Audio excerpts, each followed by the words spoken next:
Derek, heads up, I'm here, but I'm grabbing some water real quick. Give me a second.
All right, I'm back.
All right. What's good with everybody? What's good to stream? Thank God for the 10-minute buffer because it is early in the morning. I'm Gifted Hoops, and we got a lot of great conversations to get into. I'm gonna get the stream share up here in a second on Discord with my co-host. Wes is running a little bit late, but all understandable. Hope everyone's feeling good on this beautiful Sunday. We got a lot to get into, let me tell y'all right now. And also, we got to kind of hurry because there's more playoff games. The first round crunch time is insane. I definitely went to sleep at 6 a.m. yesterday, woke up at 8, went to Sam's Club, Derek, and purchased some essential groceries because I will be no life in the playoffs yet again. Let me get the screen up. It should be up right now. Derek, can you hear me? Yeah, man. Can hear you. Good, loud and clear. Currently trying to mess with my camera. Don't mind me.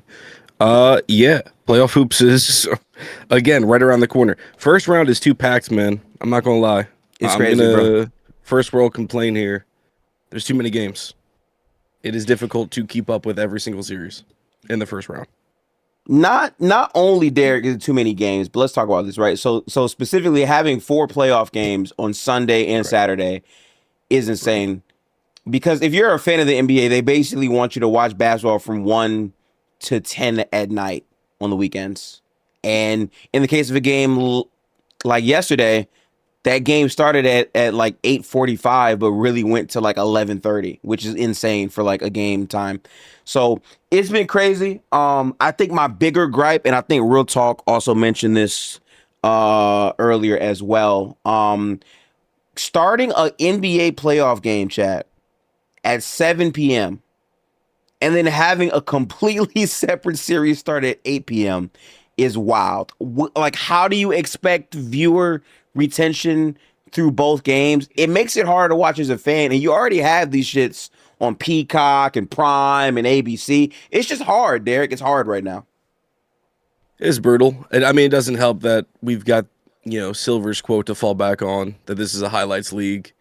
So you could just watch it, the highlights tomorrow. Why watch a full series? Yeah, it's tough. I mean, this is what happens every single year, which is, I feel like we don't have to do it today, but another conversation, do too many teams make the playoffs? That's another thing that could be brought up. Mm. Which, I mean, I feel like is kind of interesting. Because it's more than half a league makes the playoffs, and at least has the opportunity to. So it's a lot. It's a lot. But nonetheless, it's still been entertaining. Still a lot of good. I mean, we talked about this before. This first round feels like the most competitive in recent years, and I feel like that's pretty valid. Yeah. Well, first off, now that a Real Talk is here, I just want to say shout out to all of y'all because I feel like as content creators and just enjoyers of the sport, we have a lot of shit we have to do that the general audience does not understand. The amount of time commitment it takes, especially at peak season for hoops, is a lot. But I want to officially introduce my people of the locker room. Shout out to my guy Derek Stone. I've known for a long time now. I think going on what, maybe 8 years now, Derek? Maybe less than 8 years. I don't know, but A long time. it's been minutes we know each other. Yeah.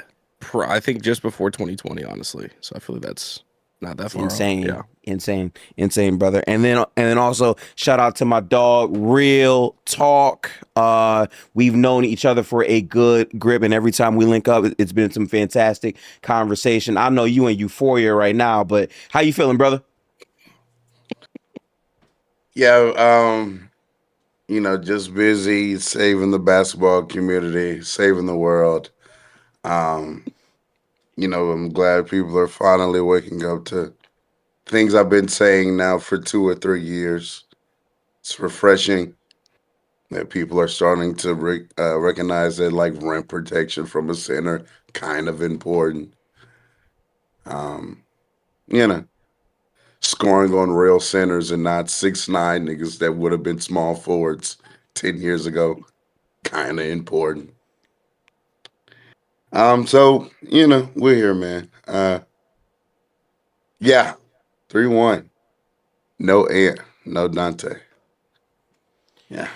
There's really Yeah. no other way to just ease in first round talks, even though we are going to cover other series. If you watch what we watched last night, the Nuggets are down 3-1 in the first round. If you've been sleeping under a rock and not watching basketball, if you only have been tuned into the Bill Simmons podcast where had crazy Jokic prop the entire year, or the Zach Lowe pod where they said Jokic just might be the best overall player ever, and they said Shai's defense was similar to. Listen, it's a lot going on. A lot of checks have to be cashed, but I want to start real talk with what we said in our pre-playoff show where we did predictions on all the series. I remember vividly what the conversations were. First off, I want to give real talk flowers. Let me tell you something, all right?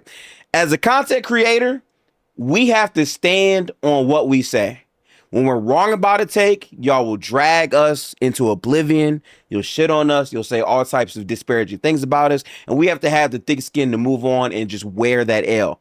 But when we're right, no one is doing that. There's no check-in. There's no follow-up. It's just is what it is.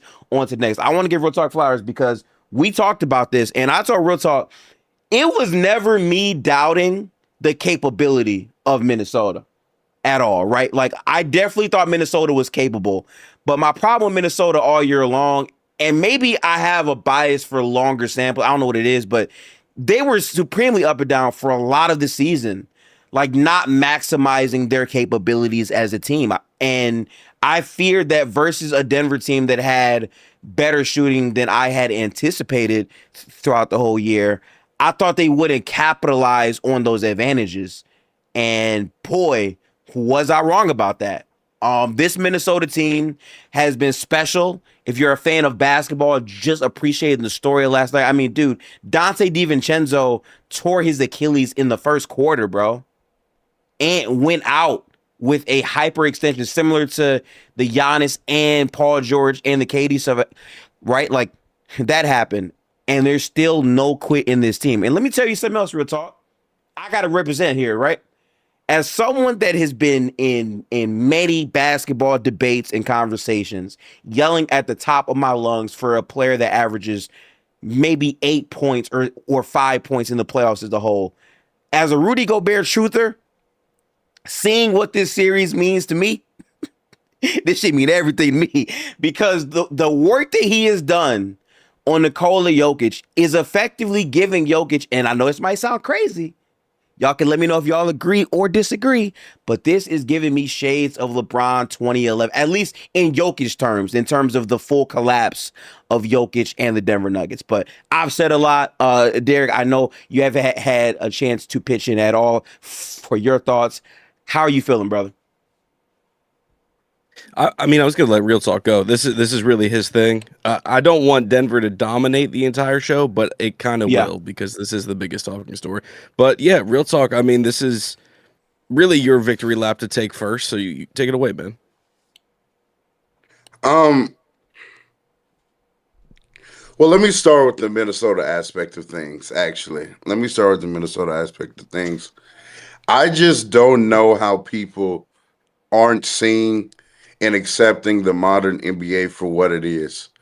I've come to this conclusion now a few seasons ago, which is size, positional size, length, athleticism, physicality, and shooting. That wins playoff games. That wins in the league now. Skill inherently is variance, right? Our most skilled players of all time are still going to have bad shooting games. Still going to have, games where it's not all there for them offensively, i.e., Steph Curry, Kobe Bryant later on, most of your past like 08, 09, 10. He's a jump shot reliant player, right? And so, what are you doing to make up for the gap when you aren't successful in your offensive prowess? One thing that it can't be is that you're also so bad defensively, you're making the other team's offense better as well. And so now here we are in yet another series The reason why I've been strong or steadfast on this Minnesota team is because I've seen them when they give effort. Here's another thing. I tweeted this out. If you're a regular season team and you're out there winning because you try harder than everybody more regularly in the regular season, hey, when everybody's trying hard, that shit's not going to matter. Not as much. It's not. We're seeing it in the Orlando Detroit series. Orlando's able to compete physically. They're able to put Franz on K. They have a 6'10 forward they can put on K Cunningham. When it's not him, it can be Jalen Suggs, who's another 6'5 guard that can move. Paulo's getting some reps, right? Jalen Duren can't bully Wendell Carter for a multitude of reasons. We're not going to get into that, right? Paulo and Franz are low men. Go, whatever his name is. He's big coming off the bench. Yeah. I have to realize that size and athleticism in a sport matters. It matters. So Minnesota, I knew, had the recipe, right? They have a top 5 defender in the league. That wasn't changing. It wasn't changing. It's not going anywhere. They have size and shooting all up and down their roster. That's not going anywhere. They have physical advantages all up and down the roster. You can't stay in front of Anthony Edwards. This is now, again, this is also something else I've said. This is now their second consecutive first round where theoretically the other team has the better offensive player, yet the other team has to expend more resources trying to stop Anthony Edwards than vice versa. Look at how the Lakers had to guard Anthony Edwards last year. Mm-hmm. Gap help, pre-rotating, all of this because you know what? He can literally just get by his man. First and foremost, we give him a window, a one-on-one opportunity in space. He can just go by Luka Doncic. Who cares if he can make shots over the top if this nigga can just go by him? Right? Then on the other side, Minnesota's just switching, playing one-on-one with Luka, saying, hey, we'll live with this shit. You want to shoot step-back threes, contested? Some of them going to fall, some of them not. And in the first half of those games, Luka would start off hot, hitting the step-back three. Second half, a lot of the time, that shit stopped going. And they didn't have to, he wasn't bending Minnesota's defense. And everybody was complaining about, hey, this is yet another defense, second time in a row, where Luka sees a switching defense and can't play make. And now in this series, when Ant has the ball, what's happening? Oh, Jokic is loading up on the strong side. Aaron Gordon in gap. If the other guy that's playing the opposite wing, gap help. Ant is bending this defense to infinity and beyond. My God, if he could actually make a read, this shit would have been over with already. If he could actually pass the basketball. Meanwhile, we go to the other side of the court. And what is Minnesota doing? Hey, Rudy, guard this nigga one-on-one, and we're going to guard everybody else. You got him. And Jokic isn't bending Minnesota's defense. He isn't, because he's getting guarded one-on-one, and Minnesota is comfortable with that. But there is a player in the league where Minnesota went one-on-one, and everybody in the world was like, why the fuck are you guarding him one-on-one? That's the best player. I don't understand why this is so hard for some of you niggas. That's the best player. The guy that you can't just guard one-on-one. Otherwise, he's frying shit. Why? Because he can move. He's quick. He has a good first step. He has good breaks as well. He has physical tools and advantages that he's bringing to the table, even against other elite athletes. But you slow, methodical niggas, it's getting real spooky out here come playoff time. It's getting spooky. I'm just saying. Get you a first step, nigga. Teach your man some first step. Then maybe he can start doing something. Been scoring over 6'9" niggas the whole time, and I gotta hear he better than Shaq. If y'all don't shut the complete fuck up, better than Hakeem, because he's getting to go against Usu. What's that nigga name in Phoenix? Also, Iguodala, Also, respect him. Iguodala. Yeah, yeah. Also, Iguodala is 6'9 and a half. 230, 225.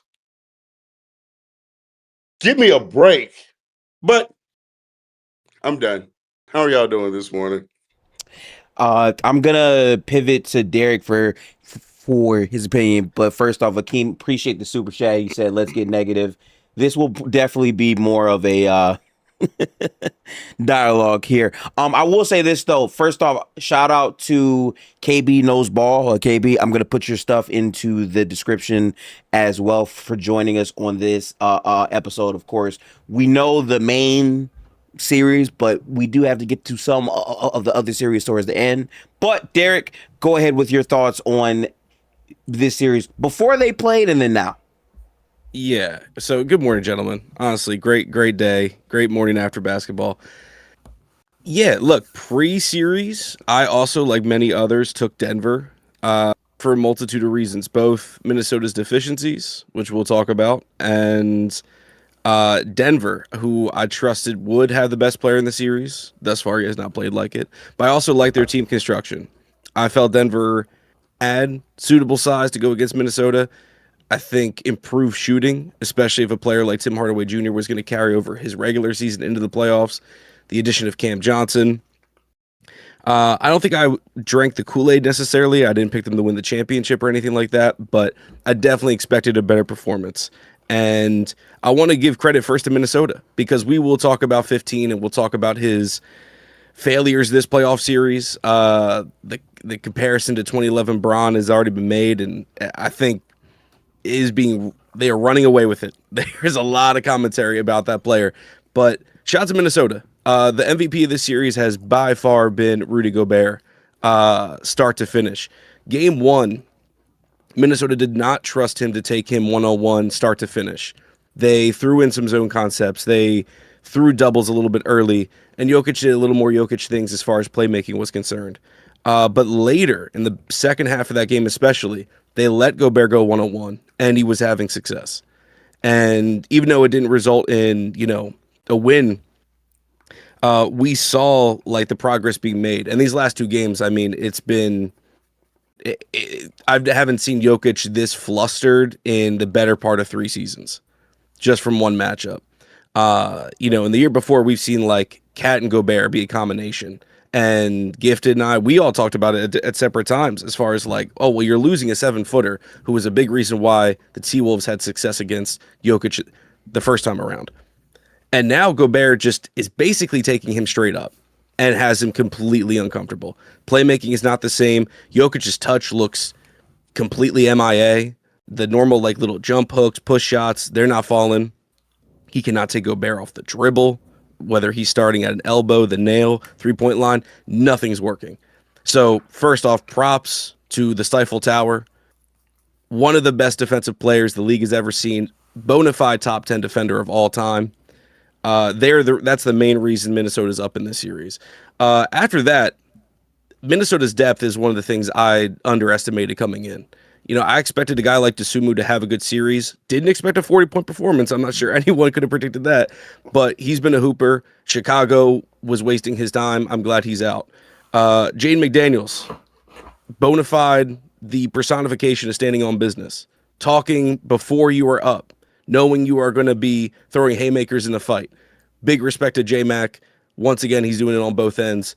Just subtle improvement every single year. And, we're talking about Anthony Edwards. Ant has been, obviously with, injury included, not great this series. Yes, he's drawing Denver attention, but obviously couldn't finish last night and just has not been the same player. So respect to the coaching staff, respect to Finch and co. For Minnesota, like dishing out a good game plan, but just rising to the occasion. Like they are earning these wins. It is not Jokic just pissing himself. They are making him uncomfortable and all of the nuggets. at the same time. So mad respect to Minnesota for proving me wrong. And yeah, look, I mean, we'll probably spend a good like half an hour on this. Jokic has been sorry. Like I think last night was really unfortunate because it ended in the most embarrassing fashion with Jokic taking such an attitude towards J-Mac scoring a layup. I feel like we've all played basketball at some point in our lives we've seen this kind of situation before. I've always been of the opinion if someone's scoring on you and you let it happen, now then is not the time to get mad. You should have been mad when they allowed 50 layups prior to that. So Jokic taking exception to that and pushing J-Mac, that was sorry as all hell. There is no defending it. It's embarrassing, especially for like a 30-year-old grown man. Like, now you get mad? That's the fastest I've seen you run all night? Dog. Like, it's bad. KB, what are your thoughts, man? First of all, appreciate Gifter for letting me on. This was, I'm not gonna lie, last minute I'm not even gonna say anything else, but I'll be objective before we get to obviously to the Jokic topic of things. I did think in the beginning of the series, I did think because of Ant's injuries and because of other remaining factors of like just quality with the Timberwolves that I thought the Nuggets would actually eke up the series in about 6 games. But the reason why I'm not really surprised too much is because of the way the Timberwolves are playing and their point of emphasis in just scoring inside the arc and basically at the rim. Like most of the time in the series, barring game 4, I think the Nuggets actually did a pretty good job, especially in the first half of this, is that they were scoring quickly. They were getting the ball. They weren't trying to delay action. They were immediately trying to get into pick and rolls. They were immediately trying to attack spaces. They were immediately trying to find like cutting lanes and things of that nature to be able to score the ball. I thought DeSumo has been fantastic in the series and upping the pace for the Timberwolves, making sure that they're not playing against a set defense and driving lanes were there and finishing at the basket, even with his push shots too. And I think he's just taking what the defense gives him. Like the 3-point shots have not been anything that's like out of the ordinary for someone like I DeSumo. Obviously, percentage wise, he is hitting them at a crazy clip. But I think the shot quality is something that he is able to knock down. And once you see a few go in, you're going to get into that rhythm, right? And I think J-Mac in this series, I know we're going to talk about Rudy, and we have spoken about Rudy, who is an all-time great defender. But I think J-Mac in this series, in terms of his POA defense, has been elite, in my opinion. I think what he's done on Jamal Murray has been amazing. The screen navigation for me, which I think is one of like J-Mac's low-key biggest weaknesses when it comes to POA defending, has been elite. I'm watching him fly over these Aaron Gordon screens, shoot under Nikola Jokic screens, stay on Jamal Murray's hip the entire time, not leaving by his side, and not allowing any crazy switches to happen, allowing Rudy Gobert to stay on his man, which is Nikola Jokic, right? So I feel like on that point, when it comes to Minnesota, their defense has been amazing. Even Julius Randle at Game 4, they went small at one point. Rudy Gobert wasn't on the floor. Julius Randle had the Nikola Jokic matchup and did an excellent job in that third quarter. An excellent job. So I think all around, this team has done an excellent job. And it's kind of just spirited hoops. Like, everyone knows they're the underdog. Everybody knows with the amount of injuries, unfortunately, to Dante DiVincenzo, who tore his right Achilles. Hopefully he has a speedy recovery. With Ant and his hyperextension of his knee, the bone bruise that just came out recently, and the news that was just updated upon us. We knew going into the series, even with Ant's injuries, that he was underhanded. The team was underhanded. And they have managed to just, I don't know how else to explain it. Just like, it's very like spirited the way that they're playing. And it's pretty motivating. I'm not going to lie. To see all these guys buy in and to not give up and not fold. They could have easily, after Ant and Dante went down, been deflated. And the Nuggets could have just taken that game back 2-2 to Denver. But they showed fight, especially Al DeSumo, especially J-Mac, Julius Randle, and all these guys. And I'm assuming we're going to get to Jokic separately, so I'm going to save what I have to say about him. But I will just say this quickly. The last play, the unwritten rule about getting a layup at the end, if that was anybody else, if he wore number 23 with a blue and yellow jersey, certain suspensions would be handed out. I'm just saying. But we'll get to that at a different. I mean, as they should, because nobody has the history. Okay, we don't have time for this right now. No, it's fine. I do want to say is, Jay McDaniels is what's allowing them to guard the two men with just two people, and that essentially is just shutting down Denver's offense.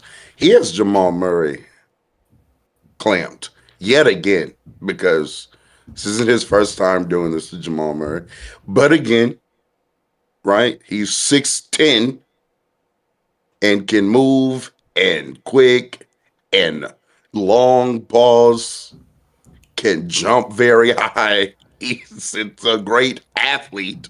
And Jamal Murray is shrinking under the athleticism. That is what's currently happening. He can't do anything.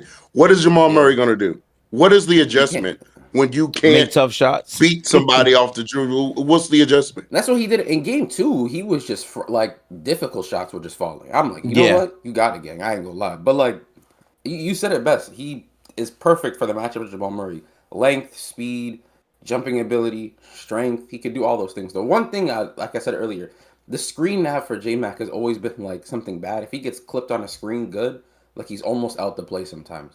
And Yeah. that's what kind of happened. I remember in the Dallas series in 24. I remember when they were running those pick and rolls and when Rudy Gobert wanted to play drop, it was getting to the point where Rudy couldn't play drop because J-Mac was almost out to play every single time down when it came to that initial ball screen. So I think J-Mac in this series has done an excellent job, which is crazy because Derek Lively and who else was on that team?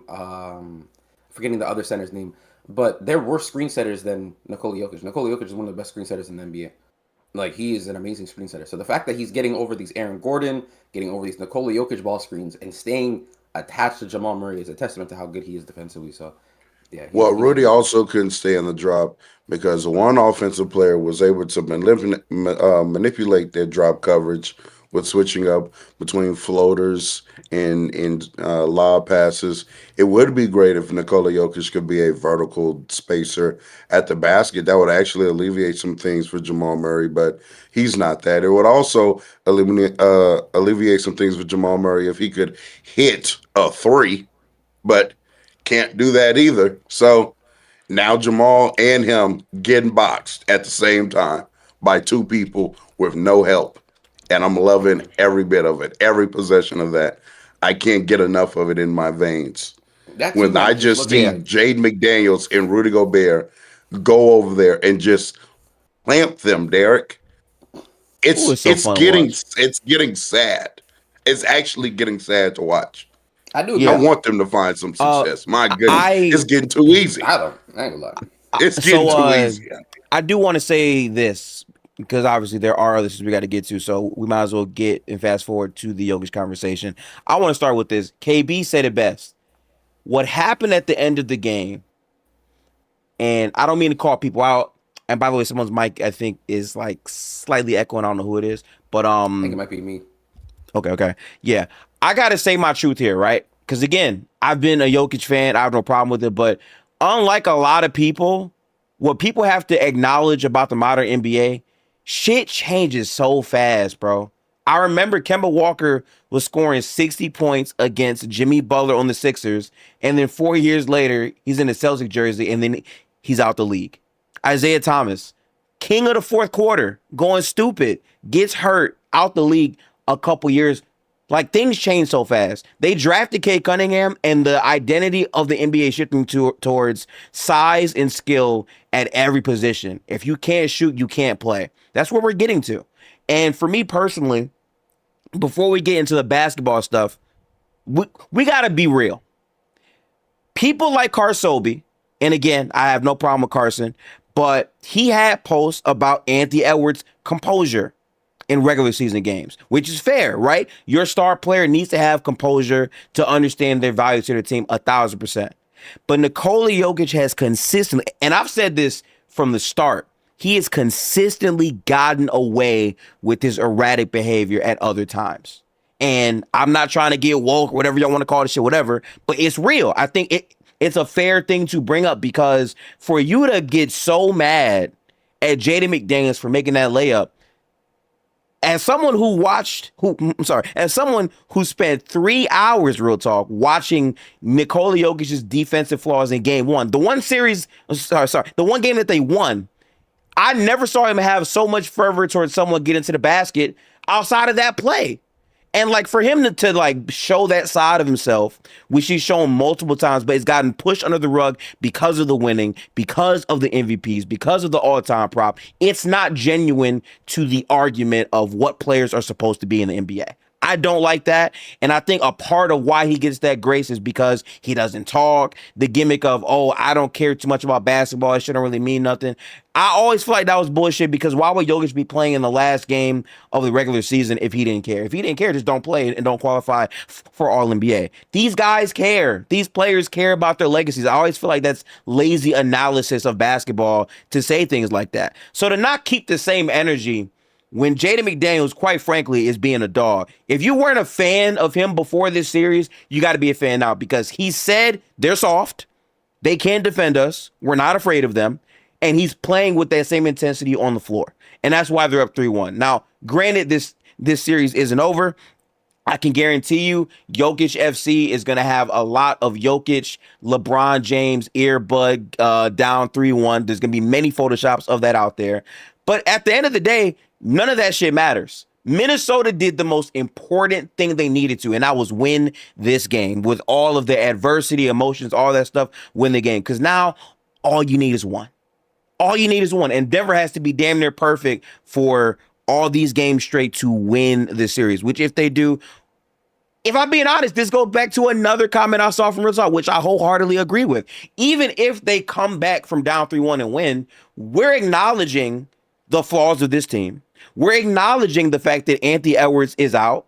Dante DiVincenzo tore his Achilles. The damage is already done. And moreover, I want to be super clear. People trying to run victory laps on these things made me laugh because I've been saying from jump, yeah, Denver might get out this first round, Derek. Sure. But I don't like this team. I've been saying for a long time now, this team is not built for deeper postseason play. I didn't have them beating Oklahoma City. To me, OKC has been the favorites. I thought the Spurs could be interesting because the only individual problem for Wemby in the season has been Jokic, but the playoffs are all about matchups, bro. It is. And this goes back to what I've been saying from the beginning of the playoffs for a super long time now.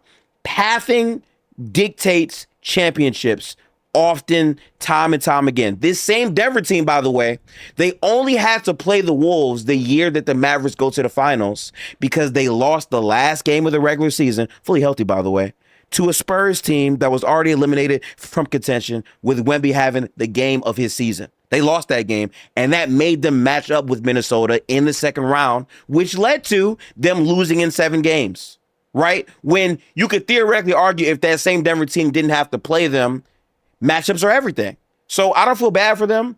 I think honesty has to be had about this conversation. And if we're being even more honest, Jokic in the past 4 playoff series has not played up to par. And the number one argument you hear for Jokic is the offensive brilliance and how he transcends the sport offensively is so monumental, the defense doesn't matter. Well, I got news for you, buddy. We know you're a bad defender. If you cannot translate that against good defenses when it matters in the postseason, that is no longer a gap. Now it drops here, which drops your overall value as a player. And that's not hate. It's not staying shit. It's not bias. I don't really care how you feel about these players. It's factual, and we need to have that conversation.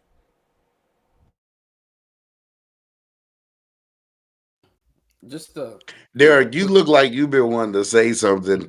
So I just wanted you to just go ahead and speak your mind. Speak freely, my Yeah, good brother.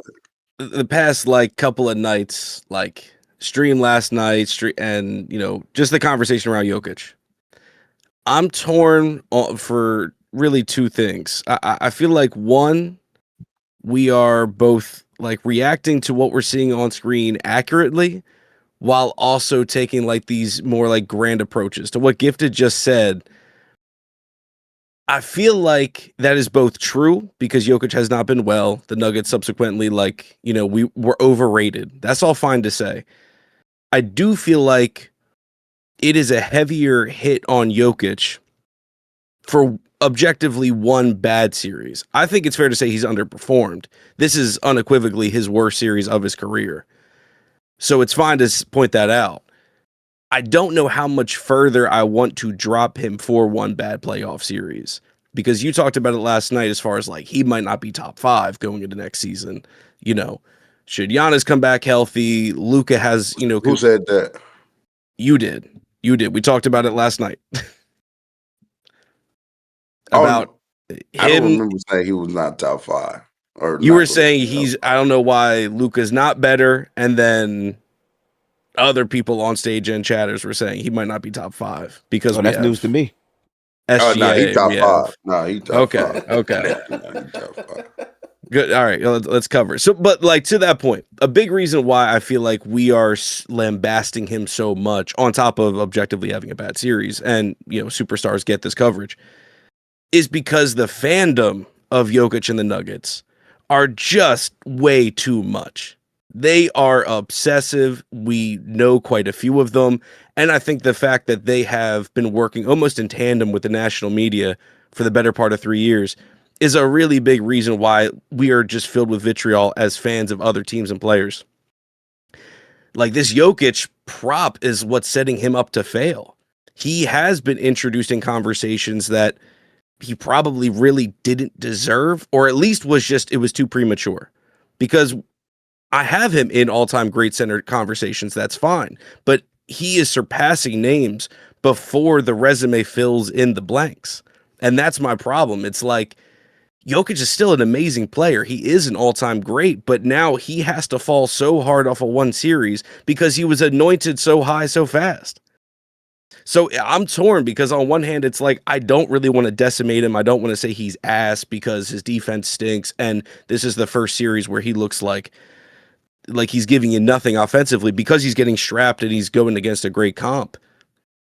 But at the same time, I love it because he's been called the greatest offensive player of all time. He's been called a top 3 center ever. He's the should have been MVP the last 5 years. Like, I've heard so much from the other side.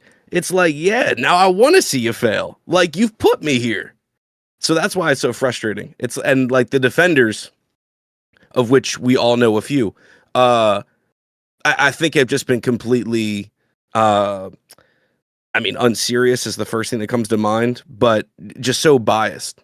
And that's what's so frustrating. I want to be objective, but now I want to be subjective because y'all have been completely subjective this entire time. So that's why I'm really torn about it.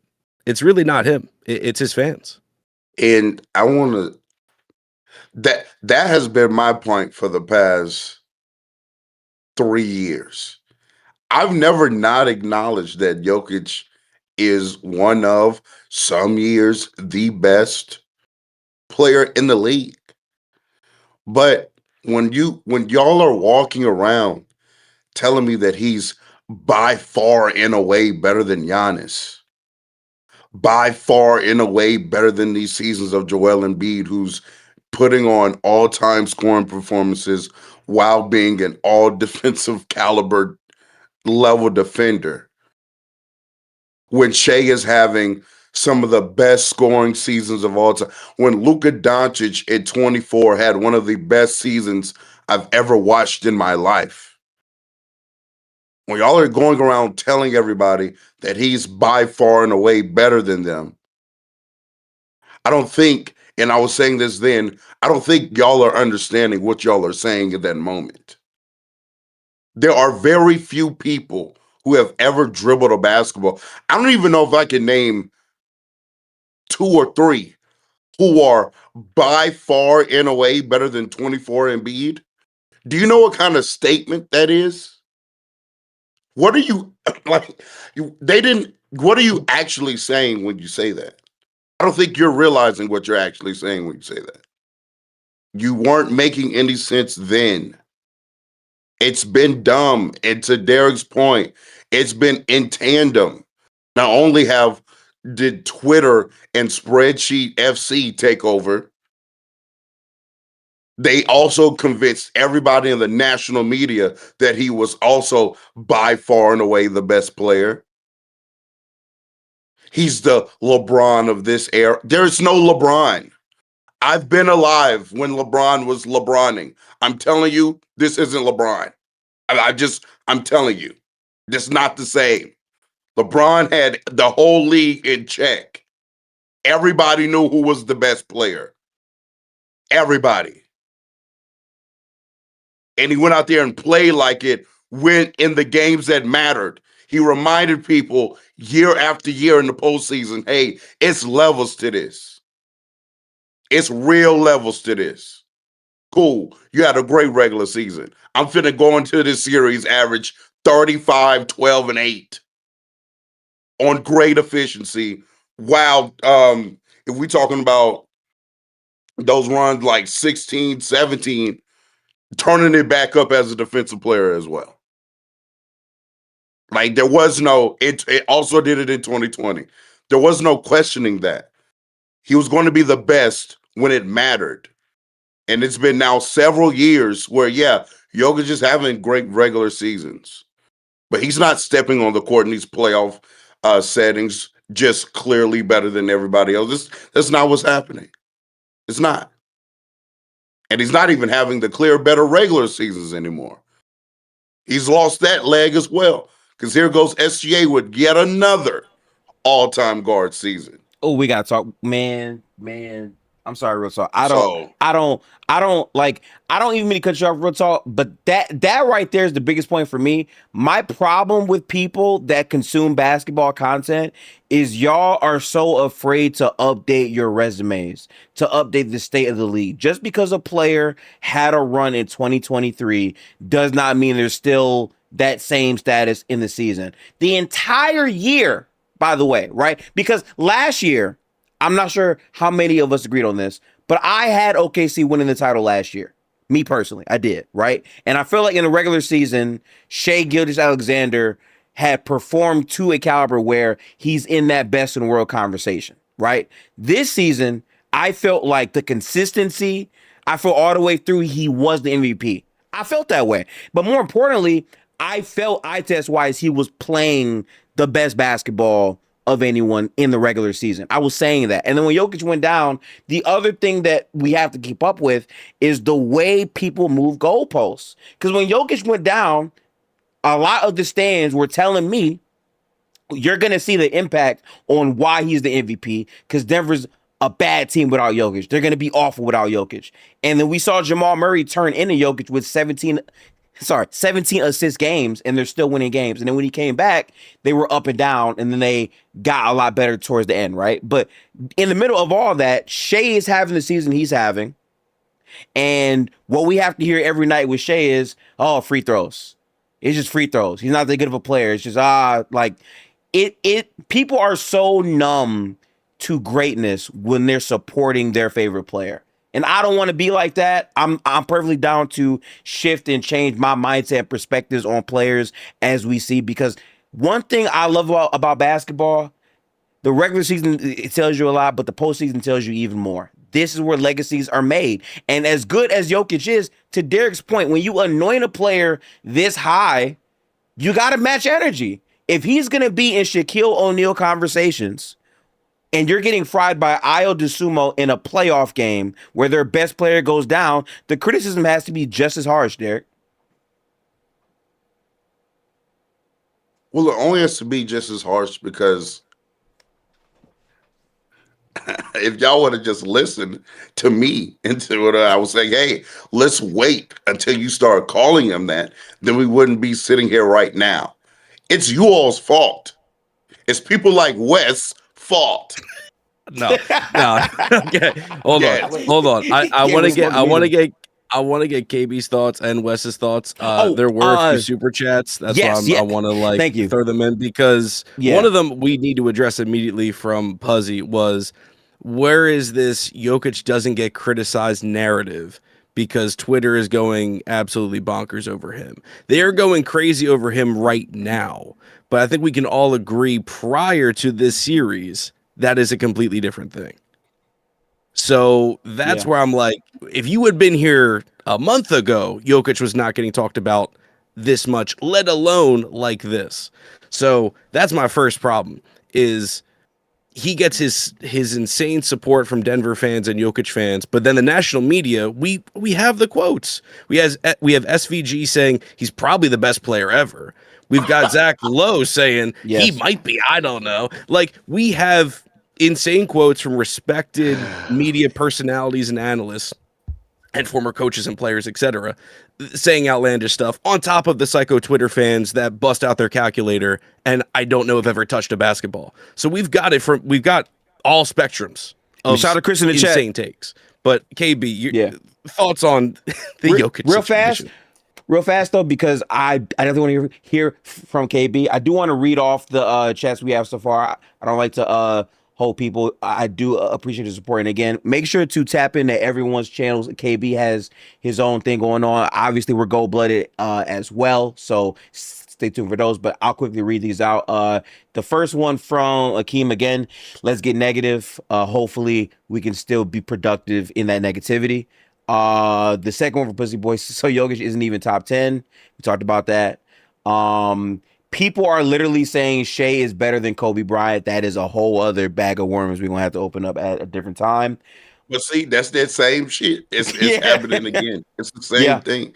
Y'all gotta wait and let these players play Yeah. before we start saying stuff like that. That's a bruh. second round Agreed. combo, by the way. Since Right. it looks like Jokic isn't going to see the second round, I'm gonna save the SGA talks for the second Fair. round since it looks like his team is going to get there.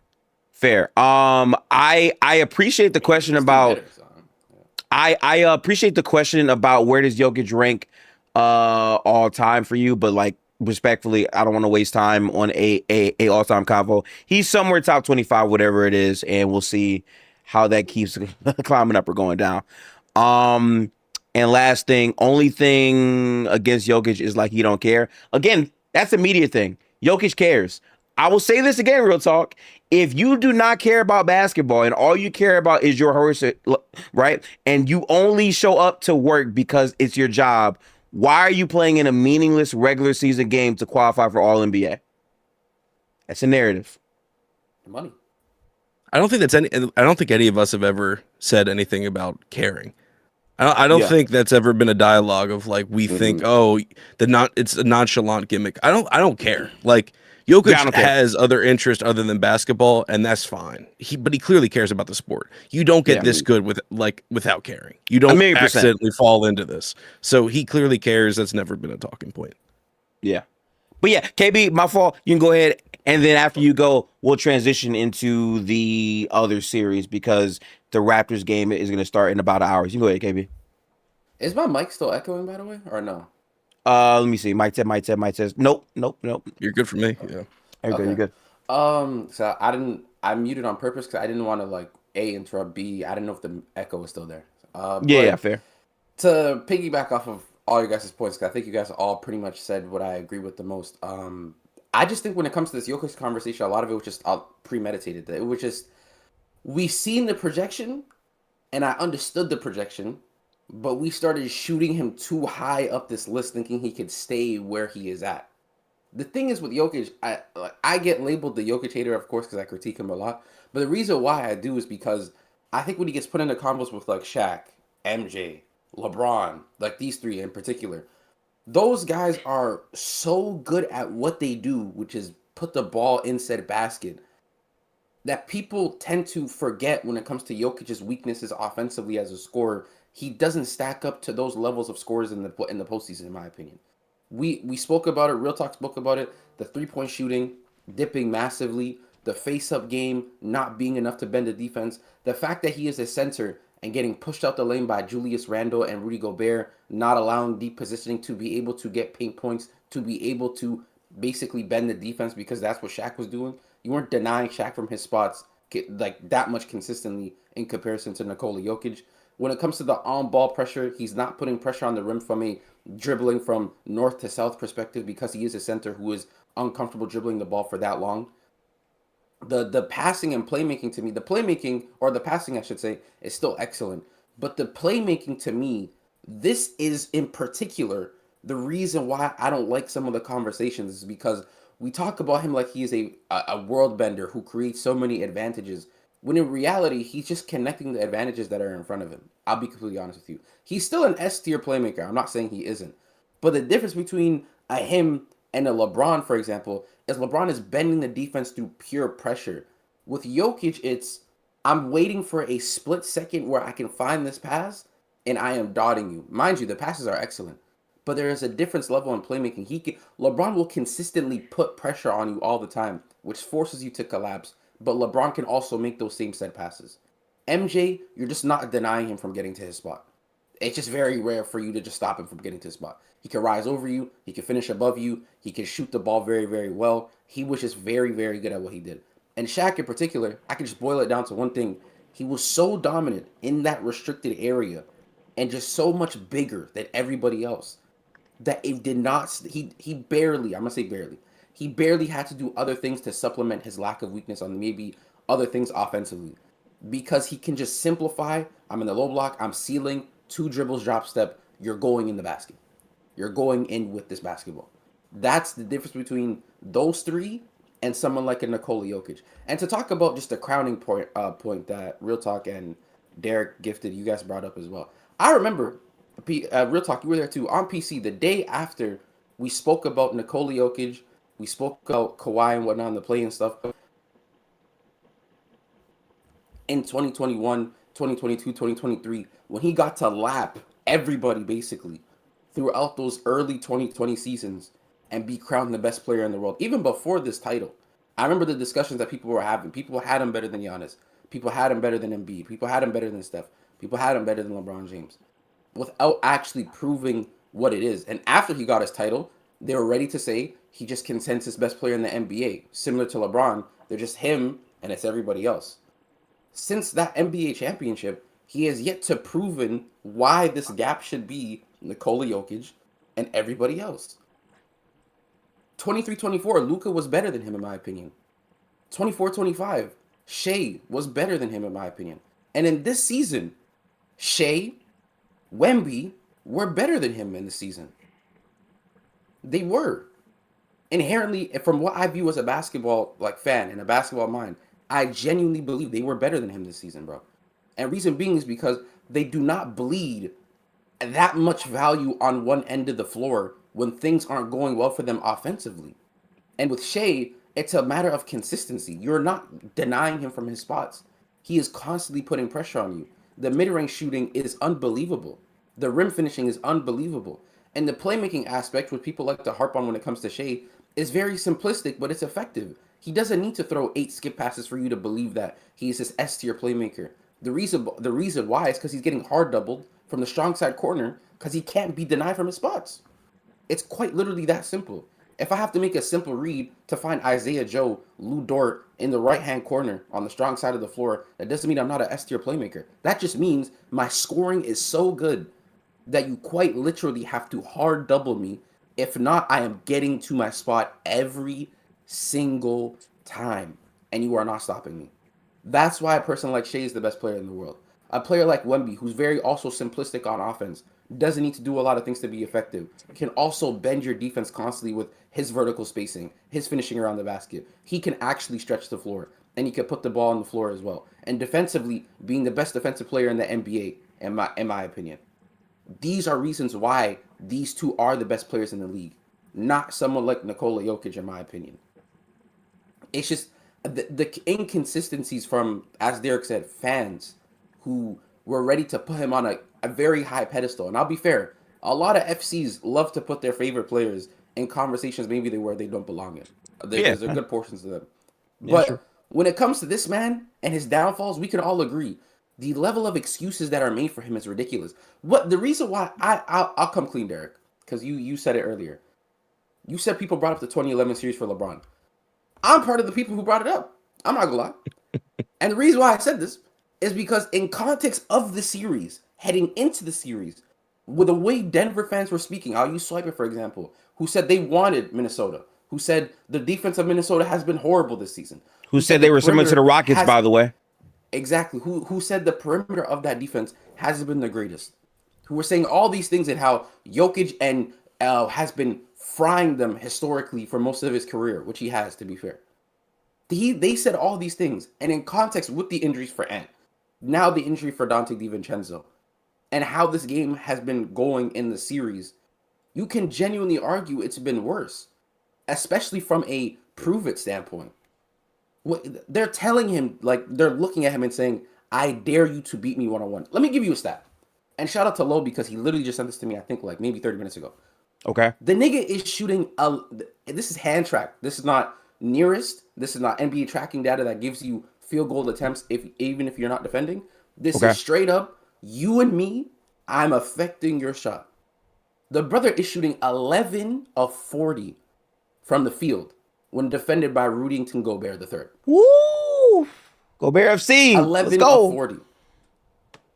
They're literally telling him, Derek, please beat him one-on-one.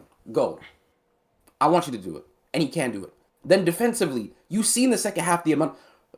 Real talk. How many times did you see Io DeSumo pick and roll, drop coverage, floater? Pick and roll, drop coverage, layup. Pick and roll, drop coverage, three. Pick and roll, floater, floater, floater, floater. Transition, bucket, bucket, bucket, bucket. And who was not in the picture? Who was not putting their hands up? Who? I mean, Nikola Jokic. How much value can one person just continuously bleed? But his whole argument, as Gifted said, is that when I am on the offensive side of the floor, I have completed basketball. That's what they tell me. They told me, as a basketball player, offensively, he has completed the sport. There's not a thing on offense that he cannot do. Where are these values offensively right now? Where? These same flaws have been there even when Who told you that, KB? Oh, Thinking Basketball, shout out to you. Swiper, shout out to you. Pensarrington Basketball, shout out to you. Legend of Winning, shout out to you. Mars Talk Sports, shout out to you. These are all the people who are saying these things. The 5 Jokic heads who are pushing this propaganda upon KB us. knows ball. Shout out to you. Wait, Yeah, see, this is what's getting difficult for me. I'm sorry. nah. Because I was there. Uh-oh. Nah. Look, listen, I'm a man of. I'm a man of. Been I here. expect the heel turn. I expect the heel turn. I Oh. remember when you niggas was over there. I remember. And you were part of said group as well. And I've been sitting here by myself. And now y'all want to, hey, Darren, you know what I'm saying? Hey, I've been at this point. I invited them to this party I throw every year, right? Every year. They don't come. And then they've been seeing it on Instagram. It's going up now. All of a sudden, niggas are hey, real talk. Hey, yo, we here. What's up? No, stay up. Hey, stay over there. Stay your ass over there. Stay outside. Listen. Over there. Listen. No. This is crazy. I'm being honest. I've already said, even I think yesterday I was talking to Lo, I was talking to Gifted. I've already said I am a fan still of Nikola Jokic. I still do think very much highly of him. But even in those periods in which we were talking about him to that level and whatnot, and I am wrong for maybe if I did push up to that level, which I generally don't remember, but if I did, I am wrong. Because I guess I am a part of the people, to be fair. I was very quick to switch how I felt about it because of the inherent flaws that I seen post-championship. A lot of the stuff that I was seeing during the run when they went to go win the title, whether the comp was bad or not, I was seeing things that he was able to counteract with how defenses were playing with him. After that title, those flaws have been a lot more apparent each year, and it would get stronger each year, and he wouldn't combat it each year. And each year, there was another player who came into the league, like Shai, like Luka, of course, or like Wemby, who were starting to put up their package in terms of, I can be the best player in the world. And every time it was denied, 23-24, the best Luka I've ever saw. Real talk, you know this. I think he should have been MVP. I had him MVP that season. I literally said, I don't understand why he cannot be better than someone like a Nikola Jokic. He's performing better than him. Statistically, he is better than him right now. What do they tell us? Impact metrics. Look at the impact metrics. Look at the on-offs. Now in this season, where Shai is putting up the impact metrics, where Wemby has a better swing than Nikola Jokic, they are PRAing you to death because he is averaging 10 rebounds and 10 assists. The narrative with him is just like here, then here, here, then here, here, then here. And for me, that's when I got sick of it. I said, bro, I can't do this. How are we switching up narratives every single time and not being fair to every discussion? Because when it came to my favorite player, to be quite honest with you, I had to deal with LeBron James, who was just damn near that good. It's unfair, nigga, but it is what it is. That's LeBron. But as soon as LeBron took just a teeny weensy dip, and we had all this resume, like this much, Giannis, Jokic lapped this nigga. Did nothing yet. He said, you know what? You good, bro. You don't need it's Steph. You're good. They got held to a different standard. Now when it comes to Jokic, I'll remove Giannis because we're not talking about him right now. The standard is not being held anymore. So that's my biggest issue. I don't want to take too much time because, again, we do got to talk about the Raptors, the Cavs, and Detroit, and Just all all this that stuff. series, But all this series in general, because listen, this shit was so big that we're not talking about. And I hate to say this because I literally got the shirt on. I'm going to the games. Detroit is down 2-1 to the nigga Magic. said back to Brutal. work. You getting worked right now, boy. I'll tell you that for free. you know, and then you have a series that most people were wrong about, the Rockets Lakers series, which is a lot to get into with that one as well. Like, it's just been a wild first round in general. You know what I'm saying? So, Yeah, you know, that's all. I'll save more of my blitzing for my own recordings, and obviously for the, I hope I see Monday. So yeah. I just want to say, for me Well, personally, the idea of picking sides and whatnot, what I try to do often is I'm gonna have a side that I lean towards, I favor to, but again, I am open to information changing my mind. I feel like you need to be accepting of that because the shifts in basketball happen so fast. Shea was on a team that was dog shit. It wasn't winning any games, right? Yep. And his growth in himself as a player and that team becoming better is at a point where you can't ignore greatness. My thing is this: you can't ignore greatness when it's right in front of you. You got to be upfront and honest about it. And I'm gonna say this to slightly push back, even though I agree with the points. My take on Jokic for the most part in those years where he's performing at an MVP level in the regular season, and then in the postseason, he's still giving you a lot of great value. And the other players, like a Giannis, where he's having phenomenal regular seasons, but since his championship, has either been injury prone to not get into the playoffs, or when he got into the playoffs, his roster wasn't the greatest and he had his own flaws. You know? Gifted. And the crazy part is this is what happened to Giannis after his championship. He had those years injuries and bad playoff performances, and obviously there was roster construction issues, but Giannis was obviously being questioned while Jokic was ascending. It's the same thing, but with just Jokic now. After Jokic won, Right. there has been injuries, of course. There's been his own individual play. There's been the team, but rightfully so. They are questioning Jokic at this time because how poorly he's performing. Again, real talk. You and I have both said this. Derek, I'm assuming gifted as well. The inherent flaws he already has were there. Yeah. The difference was his team was just getting further. That's it. Now that he's losing pretty badly and the flaws are being exposed even more, the talking point is going to be there, which is fine. So for me, it's like I'm not shocked by it per se.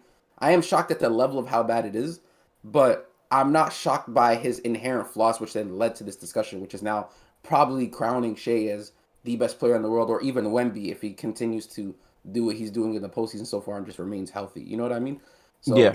Y'all keep trying to say this even Wemby thing, and it's he's like there, bro. He's there. Wemby will be there soon. Wemby He'll will be there. I ain't gonna lie, real probably talk. next year. This is one nigga. Not this I'll year go on again. record. I just want to say Not this this right year now. again. I'll go on. I'm putting my neck on the line, and I'll remember this day. What day is it today? Sunday, April 26th. It is 12:16 in the afternoon, Eastern Standard Yes, Time. it is. Yes, it is. For me, I'm gonna say this for me. I'm not saying you have to believe in what I say. This is just for me. From what I've seen in the regular season and based on my own projections, I'm adding the caveat projections. I do think by the end of this regular season, this entirety of the NBA season, if things go how I think it will go, I think Wemby will be the best player in the NBA, in my opinion. In my opinion. If they go the way I think it will go. And I just want him to be healthy to be able to perform at that level. That's it.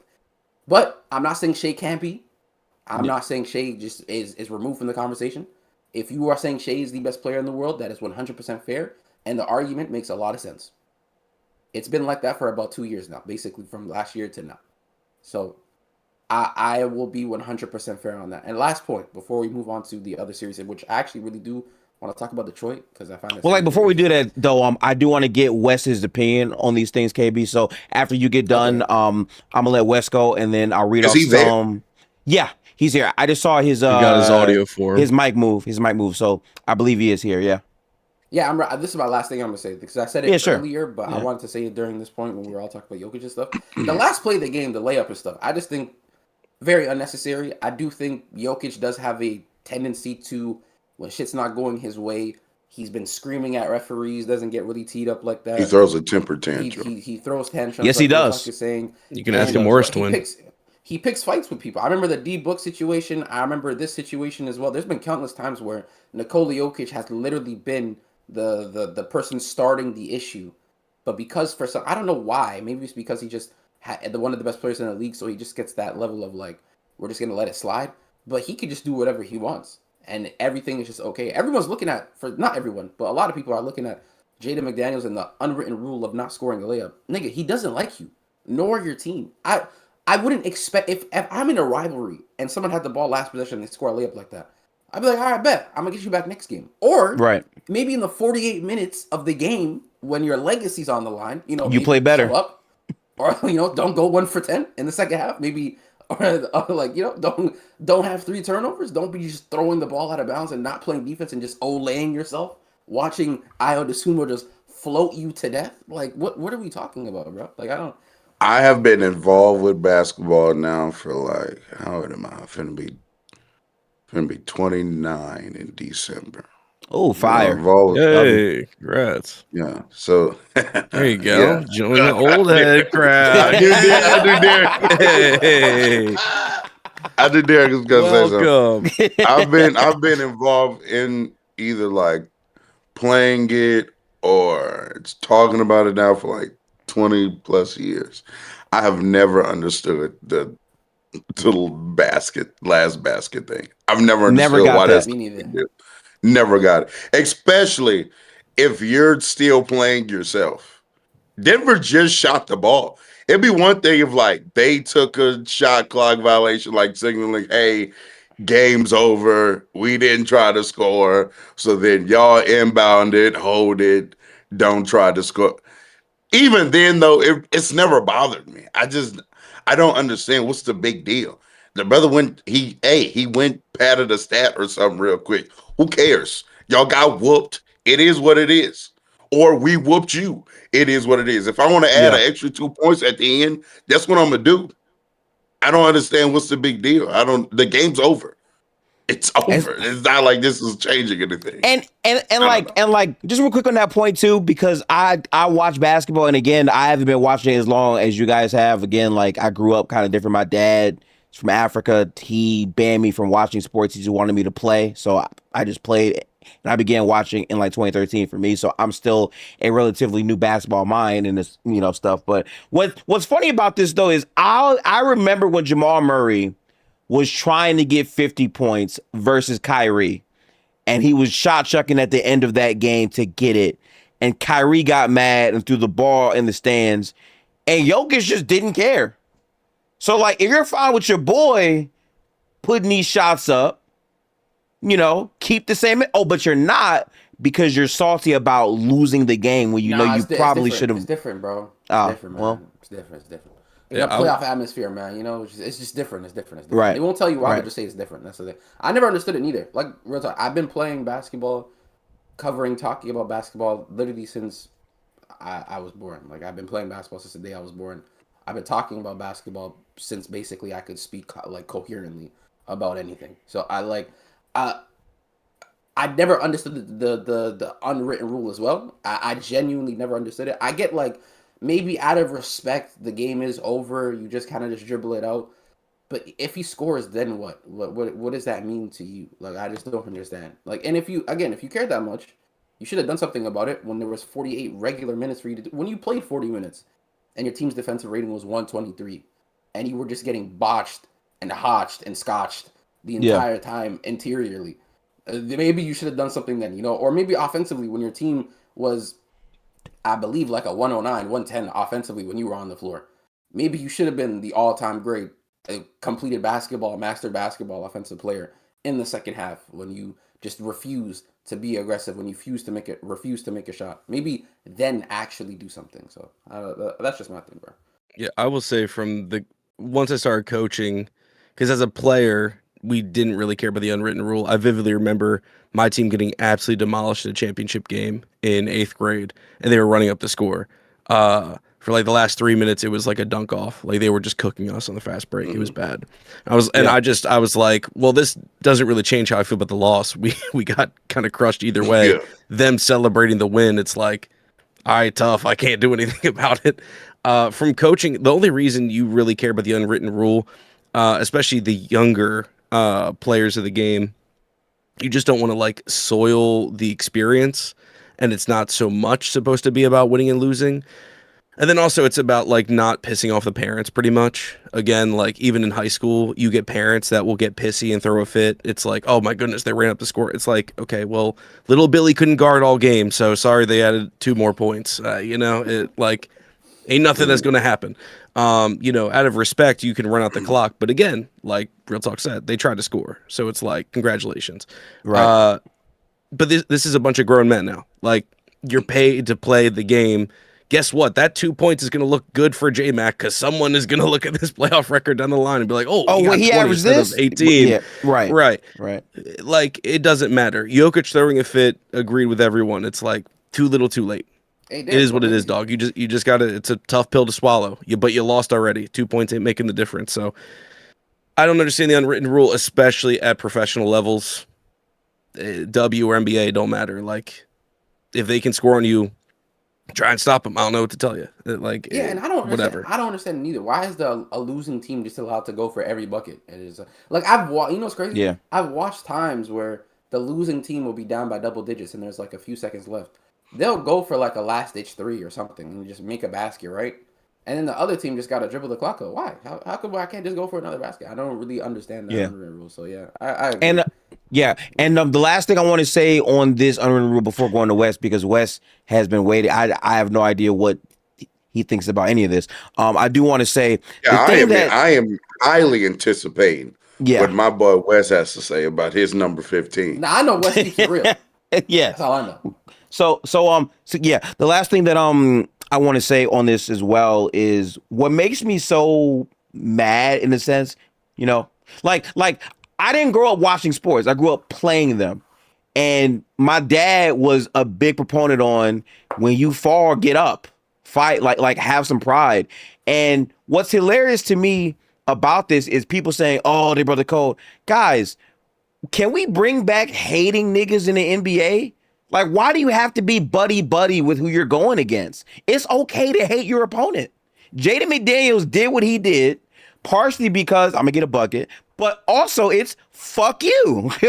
I told you in the media, fuck y'all. Y'all can't guard me.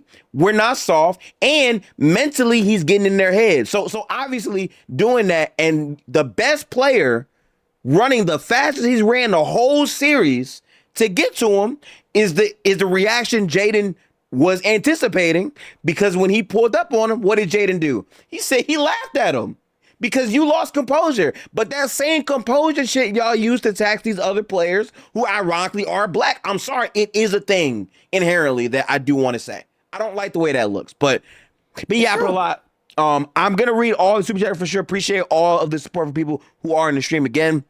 Everyone has their own content that we're putting out at the time, but y'all niggas are fucking yes. Shout out my NBA. But Wes, how you doing this morning? First off, good morning, brother. Haven't talked in a while. Hope you're in some good spirits. What's good with you, Wes? Thoughts on what you witnessed last night? Good morning, fellas. Good afternoon, man. Sorry to the chat, the guys. I had some difficulties this morning and difficulties. Discord had to hop in on my phone, cannot cam up because of that. That said, I've been a lot better, man.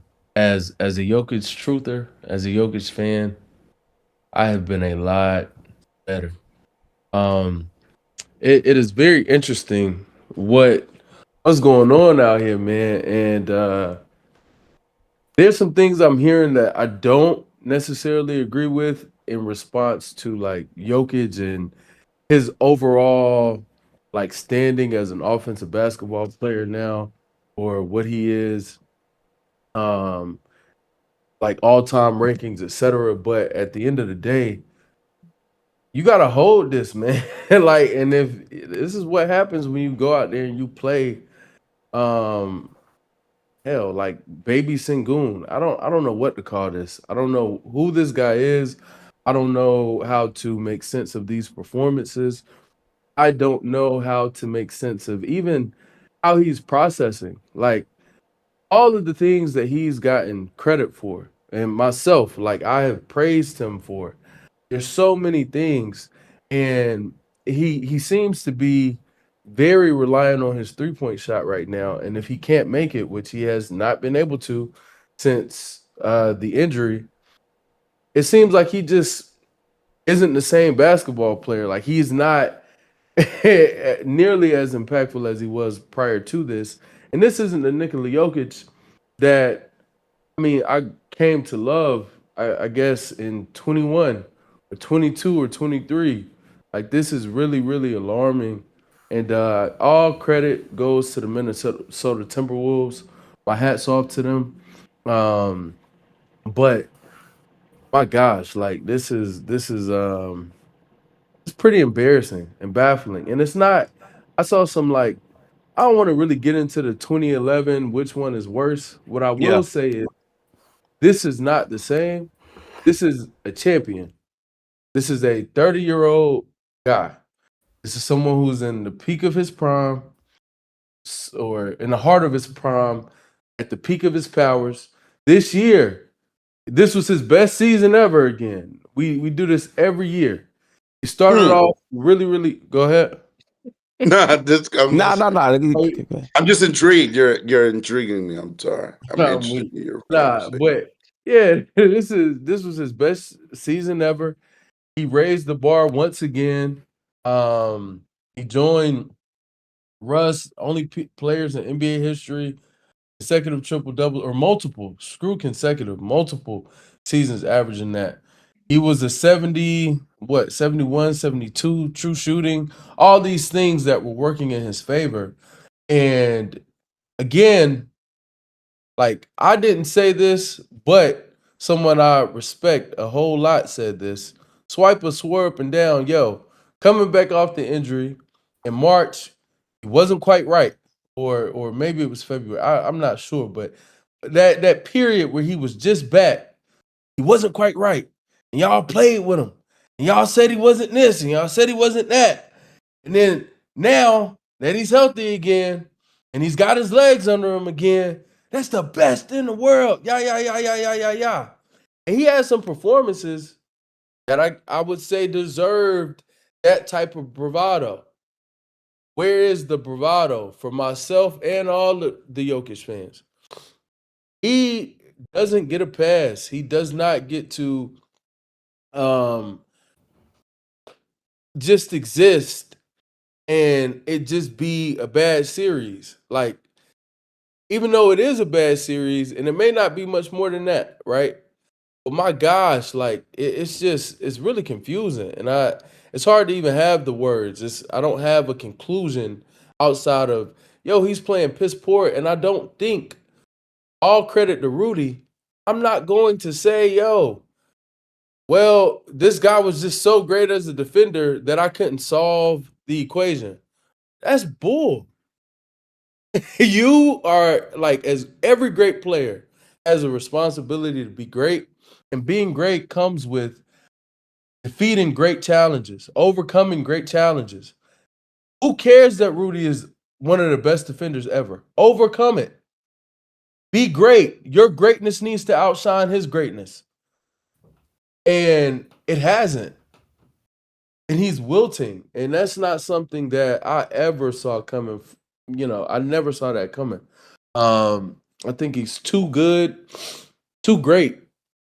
And for this to be the outcome thus far is really embarrassing. And it's funny because, like, prayers to Ant, prayers to Dante, wishing them a speedy recoveries, like, hate that happened. The Nuggets are in a position to still win this series, even though 1000% they should not win. And this is even more like, I think it puts him even more under a microscope. He better win this stupid series, bro. He better win this series. He better. And it won't change anything about how we should view him. But my gosh, he better win this series. I don't care about 3-1. I don't care about anything that's going on in their locker room. I don't care about how bad Alderman is. I don't care about how bad the roster is in certain spots. Everything that could be said. Some of it may be true. Some of it may not be true. But they better win this series. And he better figure something out, man, because my gosh, this is terrible for the PR. I'll just say that out in there. It's terrible for the PR. If I give a take on the on the late game stuff, I agree with everything I heard on stage. I don't have much else to add to it. I think it's soft. As a baseball player myself, we have these unwritten rules, and I think it's bogus. I really do. I think it's outdated. Oh, the bat That's what flipping and shit and stuff like. yeah, it's just Yeah, if I hit outdated. a home run off you, I'm finna flip that motherfucker. Yeah, that's what I'm finna do. And I get it. Act like you've been there before. I get some of those things, and I don't think they're necessarily wrong. But if I do decide to pimp it, so what? So be it. I'm excited. If that's how I want to respond in this moment, so be it. And salute to J Mac for standing on business, man. He said them niggas were weak. They said we're not scared of them. We actually invite the smoke. And when they meet, they come with it. Shout out to him, shout out to IO, shout out to Rudy. Even shout out to Coach Finch, man. Like, shout out to the Wolves and their organization. And the Nuggets better figure something out, especially 15. I want to say shout out to Wes for doing the one thing that I feel a lot of people have not talked about enough. Still putting the pressure on the Nuggets to win the series. Cause like we are all talking about the series as if it's over, and that is robbing the Nuggets of the deserved pressure that should be on them to still win the series. Like just because your heart and soul got snatched in this game does not mean you still don't have expectations. This is a team that, by all accounts, was supposed to be a contender. Again, y'all know how I felt. I felt like as good as Denver is, I never feel like they were ever touching OKC. I just never really felt that way. But independent of that feeling, the bare minimum requirement is to win this series because Anthony Edwards is out. Dante tore his Achilles, and they still beat you. Now, replicating that for like a full 3-game stretch, we got to see how that looks. But you need greatness out of Jokic and Jamal Murray in a lot of these games to still win. And let me tell you something else. What is scary to me, and I haven't said this to y'all yet. What's scary to me, Wes, about this shit? This reminds me so much of the Heat versus Bucks series when the Bucks were down 3-1 and Giannis came back and he had the really good performance and whatnot. And I think Tyler Hero went out or whatever, right? Like they were like, yeah, like they're going to come back in 7 games. It's fine. They're going back to home game 5. Like I remember Kendrick Perkins saying they're 100% going to win. And then Jimmy Butler does the shit he did to Drew Holiday in that game 5, the crazy basket to go to overtime, and then win game 5. It wouldn't surprise me because everyone is picking Denver in game 5. It wouldn't surprise me if this is a complete and utter mental walk down and they steal game 5. Imagine if Ayo has another 40-point game, or better yet, and listen, for my PR, this would be outstanding. Imagine if Gobert has the same closeout game he had versus the Lakers. When that whole series he was bad offensively, and in this one game he gave you 25, whatever. Like that would be fun to watch. You feel what I'm saying? So this is still a very much a live series. Yeah. The closeout game. Yes. The closeout game in LA. Yes, I am. Where he was dogging but the whole series he was so crippled offensively. But that last game, it was some wild closeout shit. Hey, and I'm not gonna lie. You know. That 3 he took last night, I never wanted the 3 to go in so bad in my life. Oh God, I want that to go in. Yes. He just it was I would have ran on my room, bro. I ain't gonna lie. That would have been crazy. Derek, they acting like this is the most predictable Julius Randle 45, 12, and 7 that too. game. That too. Yeah, for sure. Yeah, that's what's finna happen. Shout out to I want to say this though, but because we talked about obviously all the Nuggets negativities. I want these last 2 things. One of them which is funny, and the other one is serious. Shout out to Aaron Gordon.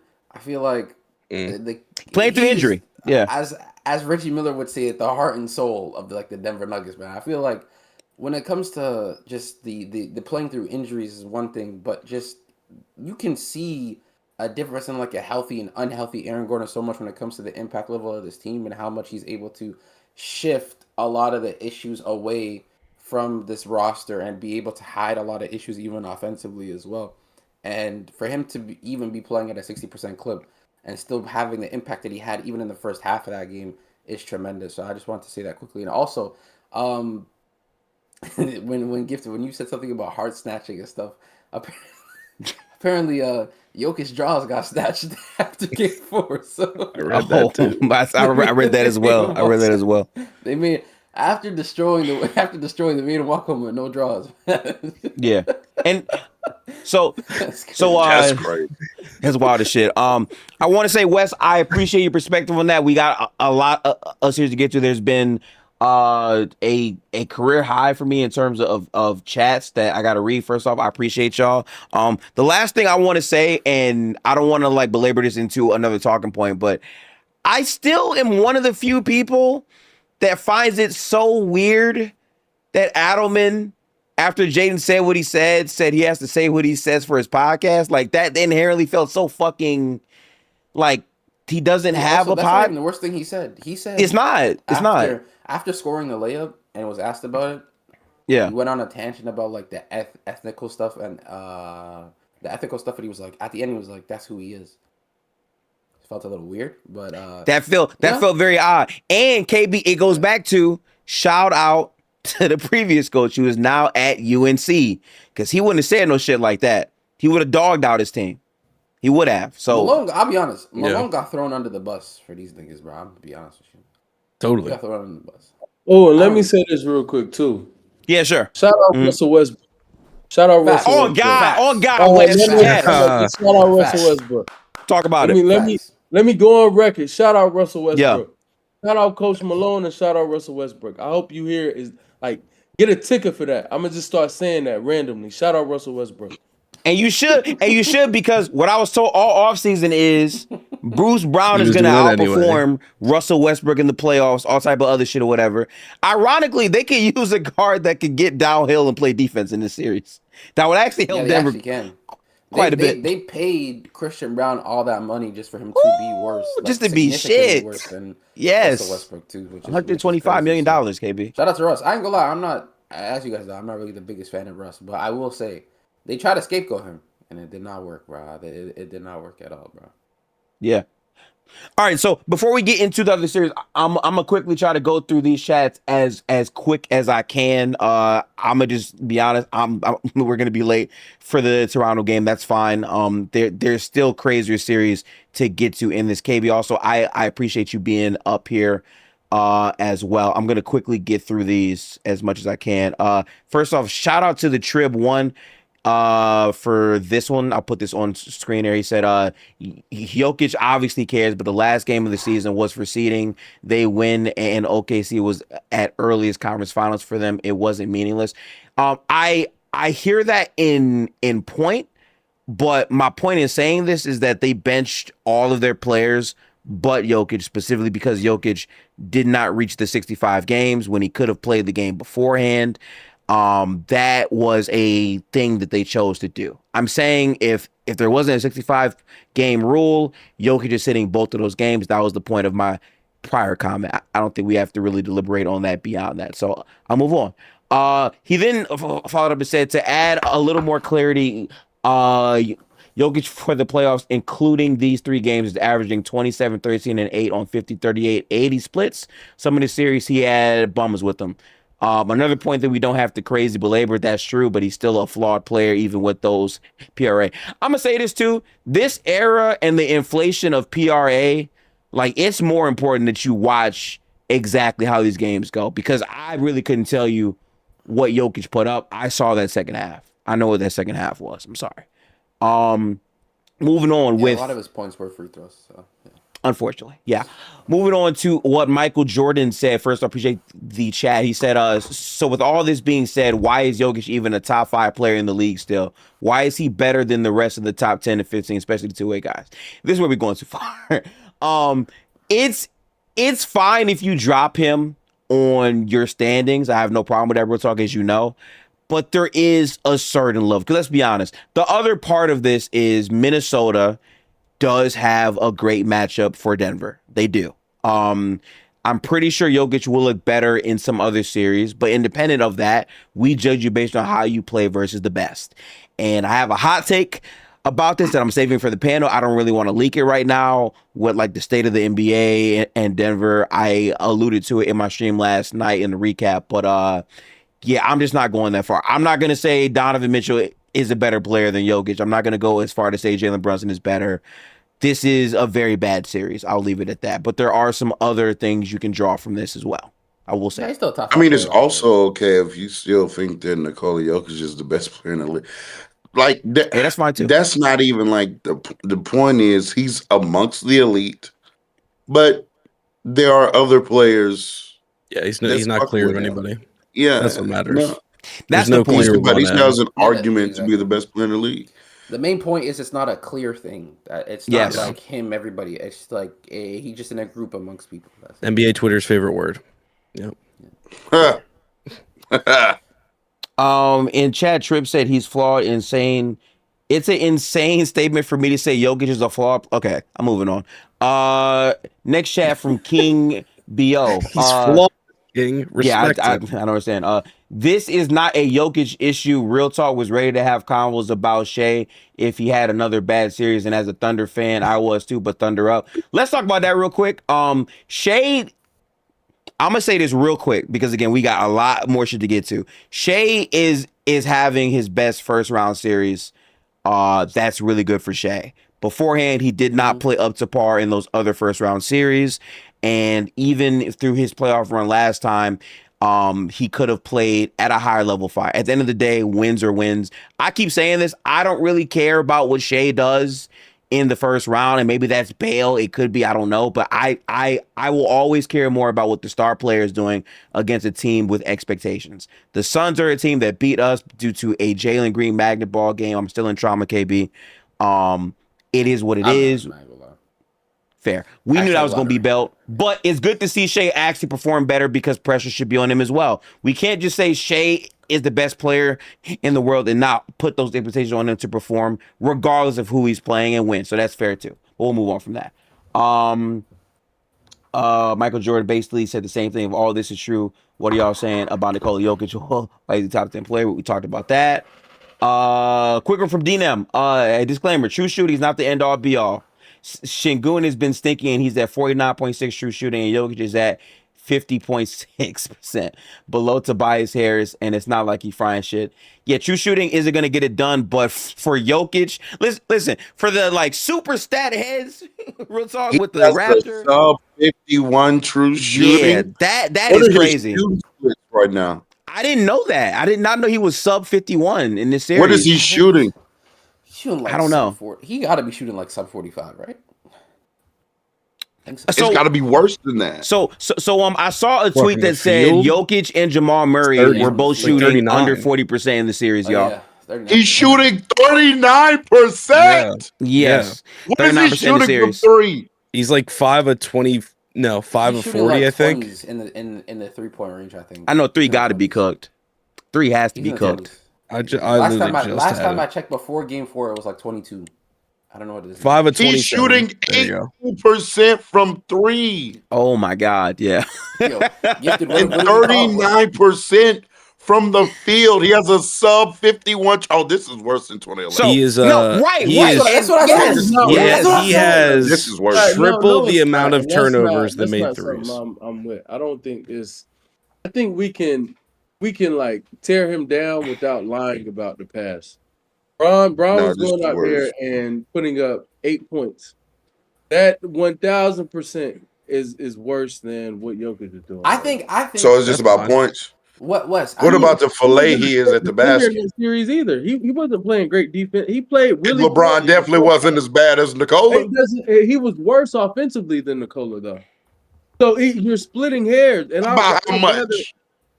Nah, I actually bro. don't know. I mean, this We this just ain't living in it, guys. the- This I ain't think worth. it's- This ain't we're worth living it. in This the ain't world. worth it.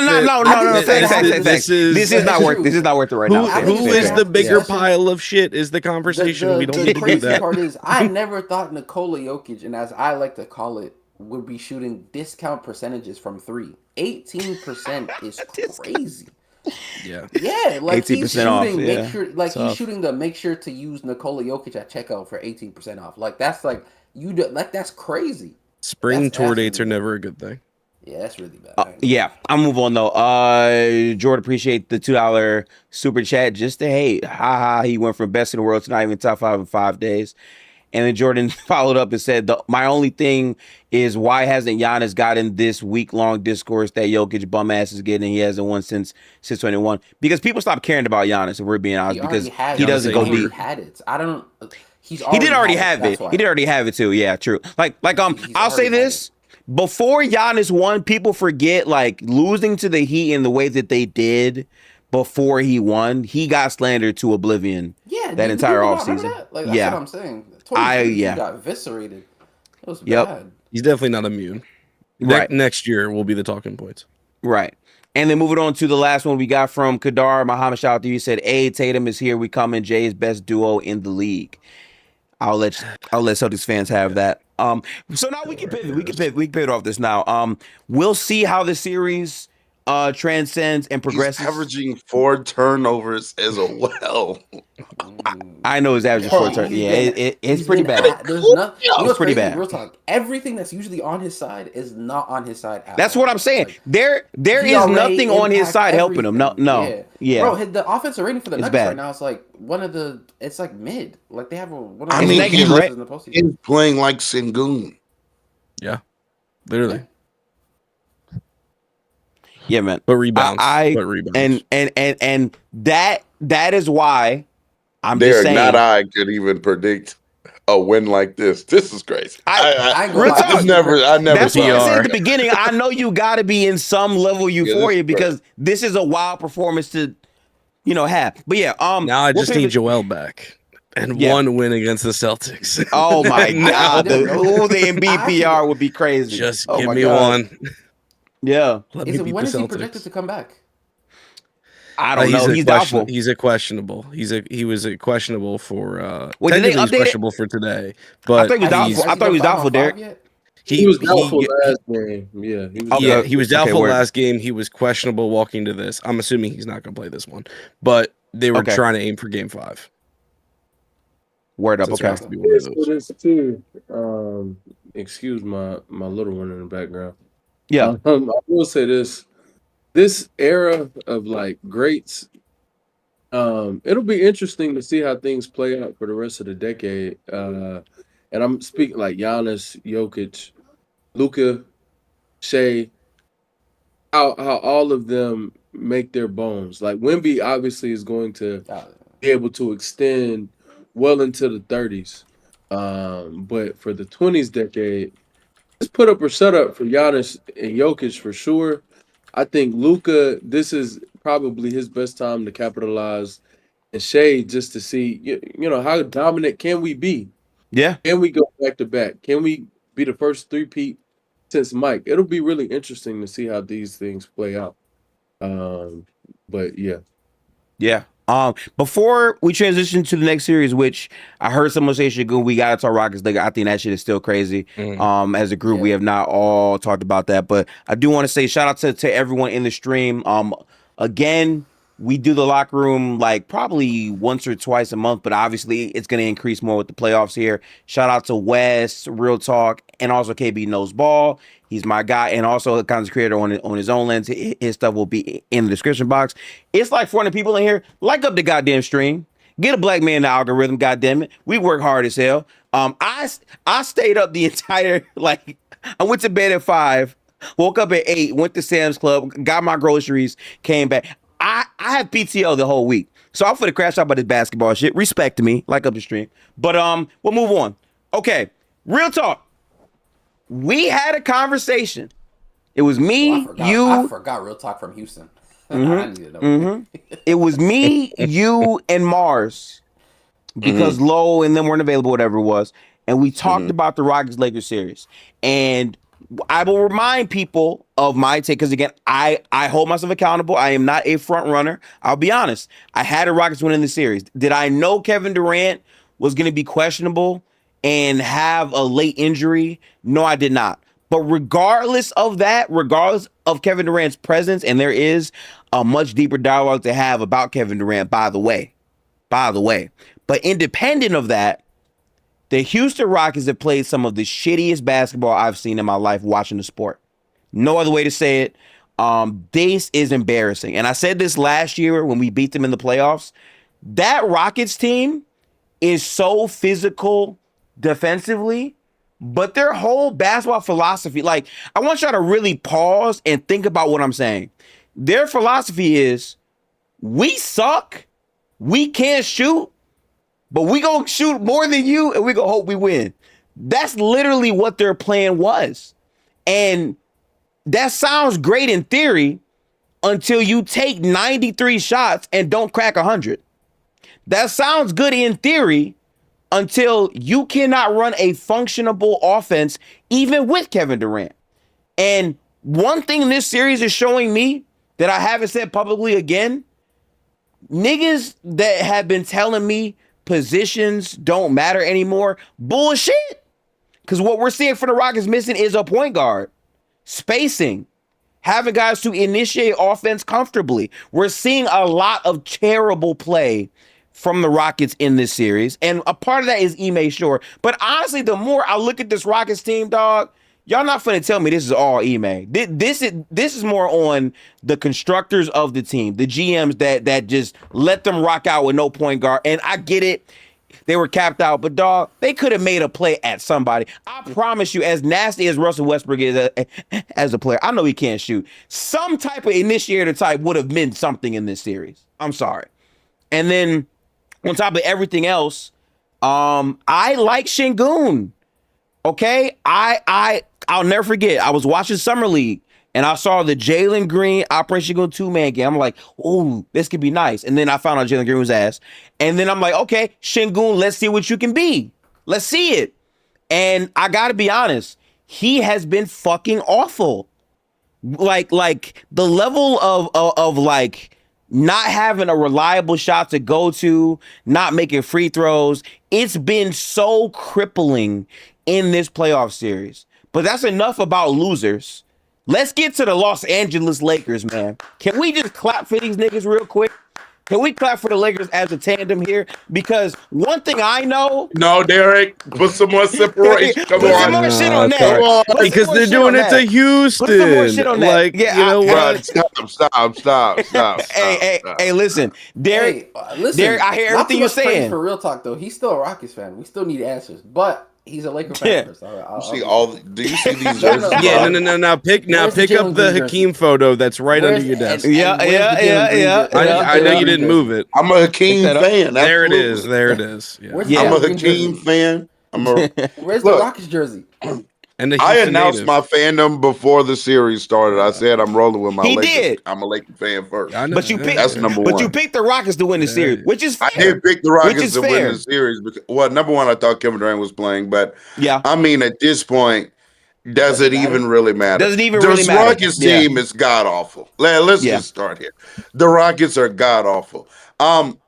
The logic behind the way they play, though, makes sense because everybody in the NBA is trying to win the possession battle, right? And a lot of times they win it.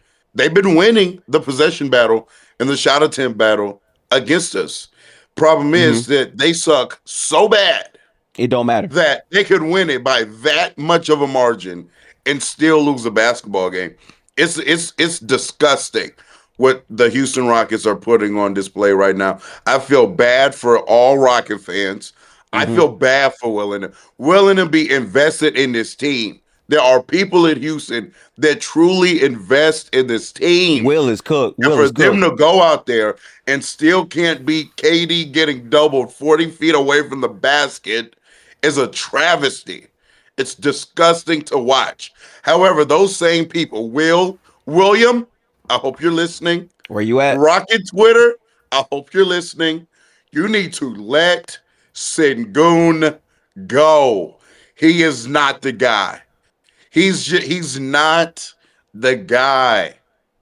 I used to go around saying, and Wes might remember this, where I was like, oh, he gonna be better than Sabonis. And when I was really feeling good, I would just say he's already better. Yeah.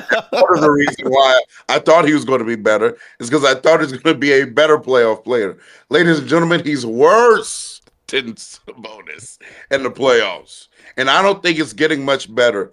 He's 6'9", has no touch around the basket, can't shoot mid-range shots, can't shoot threes, he can't guard, he can't. He just can't.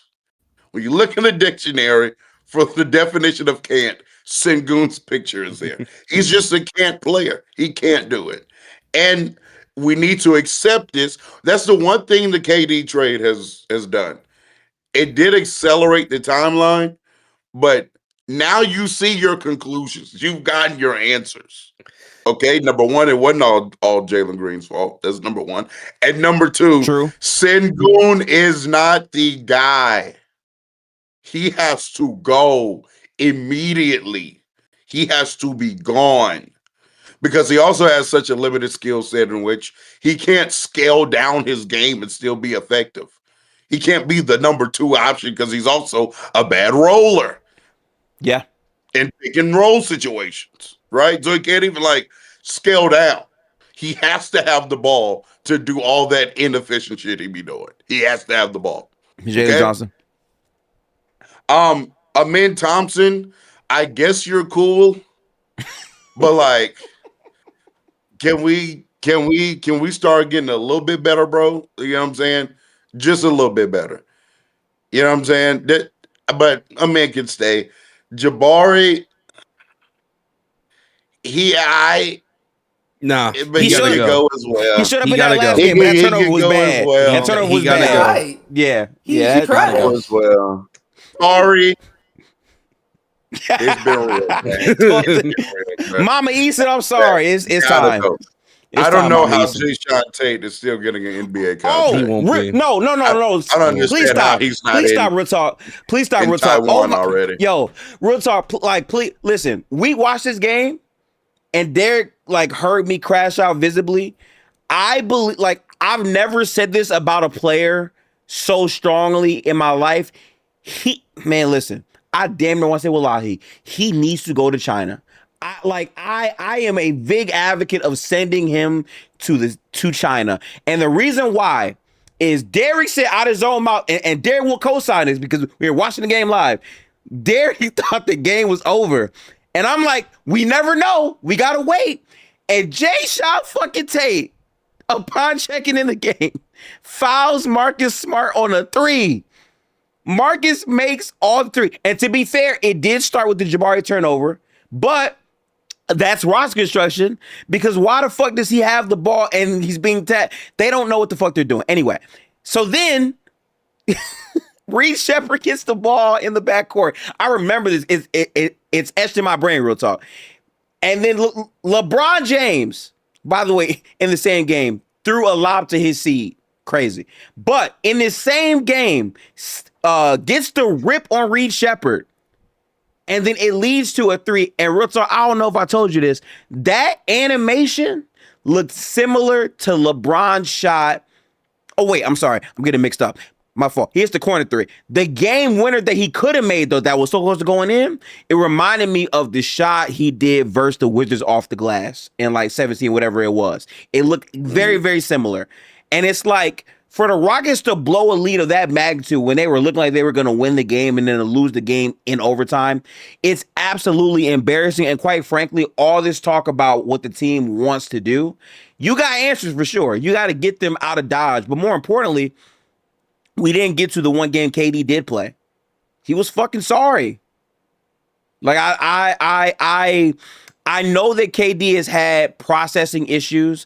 I know this Rockets team has issues for sure. He does not have a lot of players that are in right positions.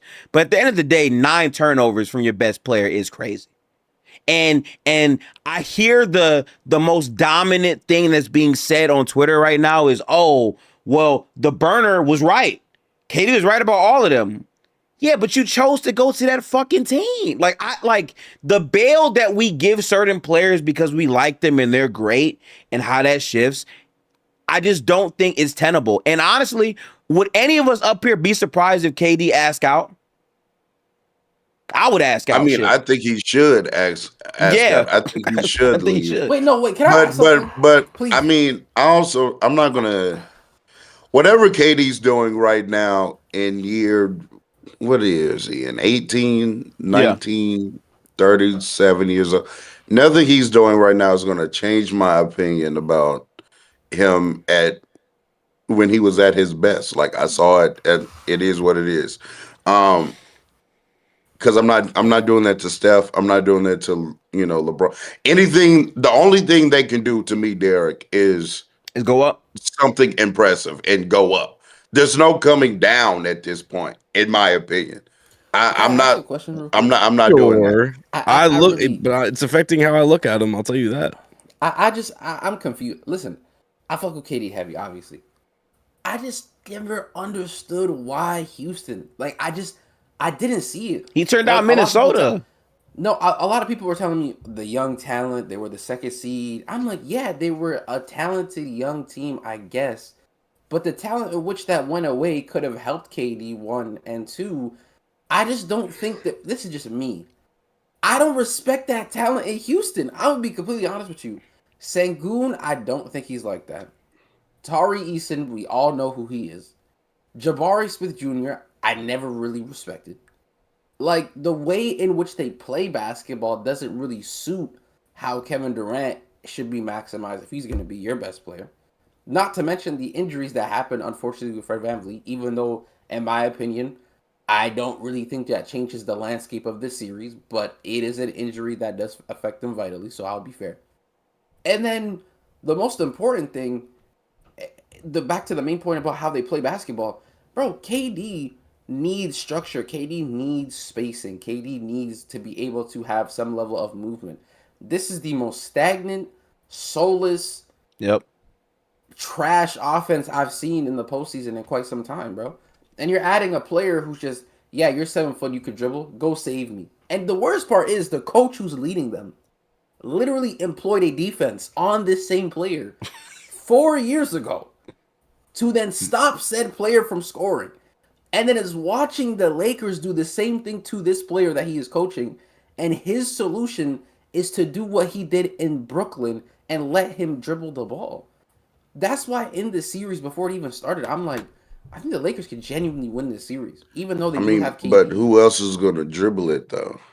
Thank you. But it's That's still, where I am. Like I don't understand. Like we sit here. it's still better. The reason why I be hearing the Ime Udoka smoke and stuff like that. But you have to play with the talent that you have. So Yeah. who's going to handle the ball? KB, Jay Tate, There's Reed two Shepherd, players. There's two players that Tari, should be handling the Amin. ball. Yep.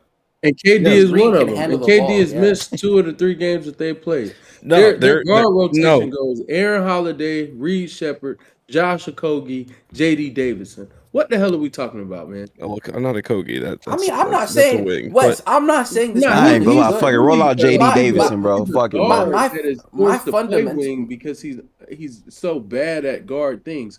But that man is 6'3". He's not That's 6'3". my- 6'4", Yeah. He's not. That's He's But yeah, 6'4", guys. he's 6'3" for real. That's Yeah. not a guard. But there's two people. There's Reed and Amon are the players that should be handling the ball with Fred out. And we all agree about the whole Fred situation that would fix things. I agree with Gifted's point because we talked about it. Like Stone and the GM team screwed themselves by hampering like 15 guys and the cap and not leaving the door open for somebody to help. All that's said and done, and that's definitely an off-season discussion. But Yeah. Udoka should have went all in on real development of Thompson and Reed.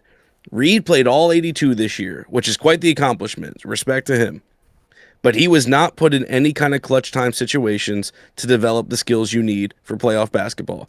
Thompson, congratulations. You're one of the best athletes in the last 10 years to play the sport. You're averaging 44 minutes a night. You might as well just leave the court and sit because it looks like the Rockets play 4-on-5 on offense anyway. And that is partially on Thompson because he cannot shoot a basketball. But that's really on Udoka and coaching staff for not putting him in positions. I'm not saying you need to pretend to be SGA, Luka, whatever, high ball screen and do something.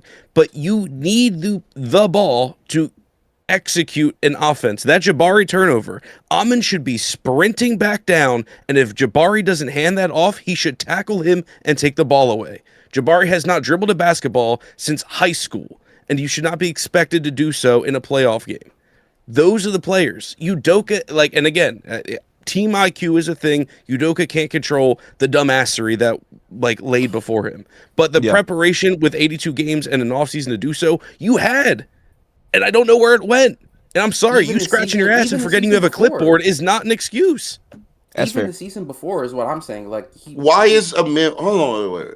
Why is I don't? Amin did get a lot of point guard reps this year. So did Reed Shepard. That happened. They just aren't good. They're not good, and so now Reed we're looking didn't at have Ime the clutch Udoka like, time why reps. aren't they good? They're And it not wasn't good individual Real players. talk. When It you wasn't give the real ball talk. to Amin Thompson to be your primary initiator, that's going to hijack your offense there because he's not even going to be getting guarded. And then, okay, you want to run Reed Shepard, you want to run him in two-man game or to be the ball handler or initiator because he does at least draw defense, which is true. But guess what? Reed Shepard gets fried on the other end of the court Agreed. consistent. Yes. He's too He little does. to guard. Absolutely does. And so now you're in a situation where you're talking about, oh, you're trying to get a man in Reed Shepard development reps while there's also pressure and expectations to still win basketball games because Kevin Durant is on your roster. Development reps usually come on a bad team not aspiring to do anything at the moment. Kevin Durant's on your team. You have But an you're expectation screwed to either win. way, real So talk. no. So now my primary goal now is to do what I feel like is necessary to win games. I'm not primarily focusing on Reed Shepard, even though they still got a lot of reps. Reed Shepard did close games this year. That happened. Amin Thompson got a lot of point guard reps. He's just bad at it. He's bad. And that's not Ime's fault. That at the trade deadline, everybody and their mama knew the Rockets should have gotten a point guard. Everybody knew it. Mm-hmm. We already talked about that. The GM couldn't because they capped themselves. I know. We talked about it. The Rockets literally couldn't move anybody. What am I looking at? And then so then you say, All okay, the let me reason put we the need to ball, lean let me further put the ball in my in best running a player's clutch time hands, which offense. that also should make sense. Put the ball in my best player's hands now because he is going to attract attention and is going to make offense easier on the back end. His Theoretically, weakness, real talk, that he but real can't talk, do that. That's it, exactly. That's Yeah. literally he did that too. But I'm saying it's still what I'm saying is y'all are looking at it like, oh my God, Katie. And yeah, we all agree on that. I'm saying Ime obviously knows this as well. He's probably thinking this is still my best option. That's what I'm saying. We all know Kevin Durant is bad at handling double teams. But what am I going to do? Tell Amin Thompson to run pick and roll so they can just go under a screen the whole time? What are we doing? What are we talking about? There's no advantage I'd rather being created. get post touches for KD and Sengun and have Thompson move. Isn't a bad idea, but for one, two, I understand the talent issue, and I do. That's why I didn't really rate these guys that highly, is because the talent on this team isn't really something that I'm really fond of, in my opinion. Yeah. But even then, as a coach, you still should do a job in maximizing what you do have for the time being. Because you don't have the things that you don't have, that doesn't make it so that it's okay. I'm gonna just give the player to the ball to my best player, which is fine in most cases. But for Kevin Durant, who is known to be prone to these situations where he can't handle a double team the best, the aggressive defenses kind of stunt a lot of the things that he's trying to do, which is get to his spots, get to a midi, get downhill, the pull up threes or whatnot. These things, when it comes to KD, how to hide it the most is to get quick touches, possessions where he can get his positioning, get the ball, receive it, and go like this. In the Rocket series, or at least even in games in the regular season, when I'm watching KD, and he's been amazing in this regular season, there was a lot of times in clutch games where they would just give him the ball instead of just finding a place for him to be able to go and get it. Why can't he come off of a curl from Upper Sengun and Sengun slips? Why can't Reed Shepard just give him the ball in these type of situations and KD maybe sets a back screen for somebody? There is no motion on the team. You have Amin Thompson, who's one of the best vertical spacers for his position in the league. You have good passers on this team in Sengun and in Reed Shepard. But for some strange reason, you don't want any type of motion. I don't like Sengun and how he plays basketball at all. But one thing I will say, and I'll cape for this, and it's going to sound like crazy cape, it doesn't even suit how he plays basketball. Because the way he likes to play, the back to the basket, the being the hub, you need motion around that. Screen setting, backdoor cuts. There's no movement. No one moves on offense, bro. The You one need time in Game motion. You 4, need I mean Game movement 3, shooters for your motion to No, it's that's matter. not not even just true. movement That's not shooters. true. There's just no. You Yes, can it No, have does. cutting It is it's do not even true. just exactly that. what It's shooting not. can It's do. not even just movement shooters and to be able to provide spacing. I get that point, but at least still move. Like I've watched other teams with Yeah. non-spacers still be able to cut without the basketball, find space, be effective in different areas. There is no point of emphasis on this Rockets offense at all. Even in the regular season, that's why it was so damning when we were watching KD go for 30 and be able to drag this team to a playoff spot. That's why I was so high on KD this season. It's because like, how was he able to carry this shitty ass offense? But in this regular season context and in the postseason, Derek is right. The preparation from Ime Udoka was poor. Regardless of roster construction or talent, you did not prepare well, gang. You didn't. And then I have to watch you on post game conferences just throw people under the bus the whole time. Not ready. Yeah, not no, in the, holding players accountable is not just throwing people under the bus. And I'm sick of this, bro. Ime could be better. There's a difference between Hold Wes. on, There's bro, a because I listened Okay, to Yeah, yeah, this yeah. Ime thing. Ime can be better for sure. He could do things to help his team for sure. But they have a whole lot of overlapping skill sets on that team. They don't have reliable shooters. They actually don't even have shooters. Like they just don't have shooters. They don't have great ball handlers. They have two guys who can barely dribble for real in terms of guard style, which one of them is a wing now. I know what people thought he could be. Reality is, Amin Thompson is a wing. Amin Thompson is a 4. Realistically, like that's really Yeah. what he's doing. And Reed Shepherd is not ready for that. He's not ready for the coverages he'll face. He's not ready to like you gave him credit for being a passer, but he's not going to manipulate defenses. He can't leverage scoring because he can't score off the bounce. He's only scoring from like moving and shooting. Like shooting is Yeah. his great superpower, which he's not so great at, but he's young, so that'll improve and he'll get more consistent there. But it's not like he's leveraging what he's really good at to make a difference. Then we go away from Reed and Amin, and then you only have KD. You don't have great passers. I'm sorry. Just because someone can make a pass doesn't like obviously what you notice. Reed's not a great passer. He's not even a really good passer. He's an okay passer. He's serviceable. Sengun, he processes so slowly that he's not even great at it. He's serviceable. There are these things that yes, Ime could improve on, but that team, in terms of roster construction, it's poor. It's a really poor built roster because they have so many overlapping skill sets that it makes it tougher. It's not that it can't be done. Yes, they could benefit from more motion. That is 1000% KB. That's right. That's right, Derek. I agree with you all. But it's not just so like cut and dry. It's not so black and white because they do have a lot of offensive issues and a lot of offensive woes and a lot of misfit parts. And those things can't be denied. They got to run out lineups sometimes where they have one serviceable shooter in Jabari Smith Jr. and then everybody else is self-check. Be with us. Start the break. Come on, and holding players accountable for, hey, Jabari Smith Jr. should have held the ball. He should have kept dribbling up the court. That's not throwing a player under the bus. That's holding someone accountable. There's a such thing as tough love. Tough love is okay. It's a good thing. It builds character. It makes you grow. And I don't want to hear this, oh, well, he's scapegoating his players. Nah, bro, hold on to the ball. Reed Shepherd, make the pass to Sengun. Also, other players come back into the backcourt and try to help out your second-year guard who's really in his rookie season. Hey, if I draw something up as a coach and you decide not to do it and you don't succeed, yes, I'm going to call it out in the postgame. I drew up a different play and these niggas went rogue. Come on, man.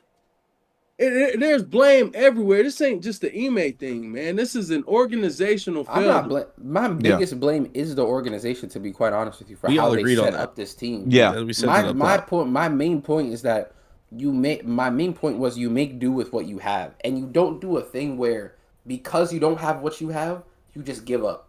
Like that's the vibe that I've been getting from what Ime's been trying to do, and I just don't appreciate that. I do still think Wes is right. The talent disparity between these two teams is vast, even with their two best players being missing. You can just tell on the floor from a talent perspective that they just don't got it to be able to compete with the Los Angeles Lakers. But that does not mean you just say, you know what, KD, just here, take it. Take the ball. Because that doesn't even help your best player, in my opinion. It doesn't. Exactly. Just KB, to build off of that point real quick, let's look at the Lakers and look how prepared they look. They're without two of their best players. And they got hit with injuries at a worse time. Exactly. Later in the season, less time to prepare.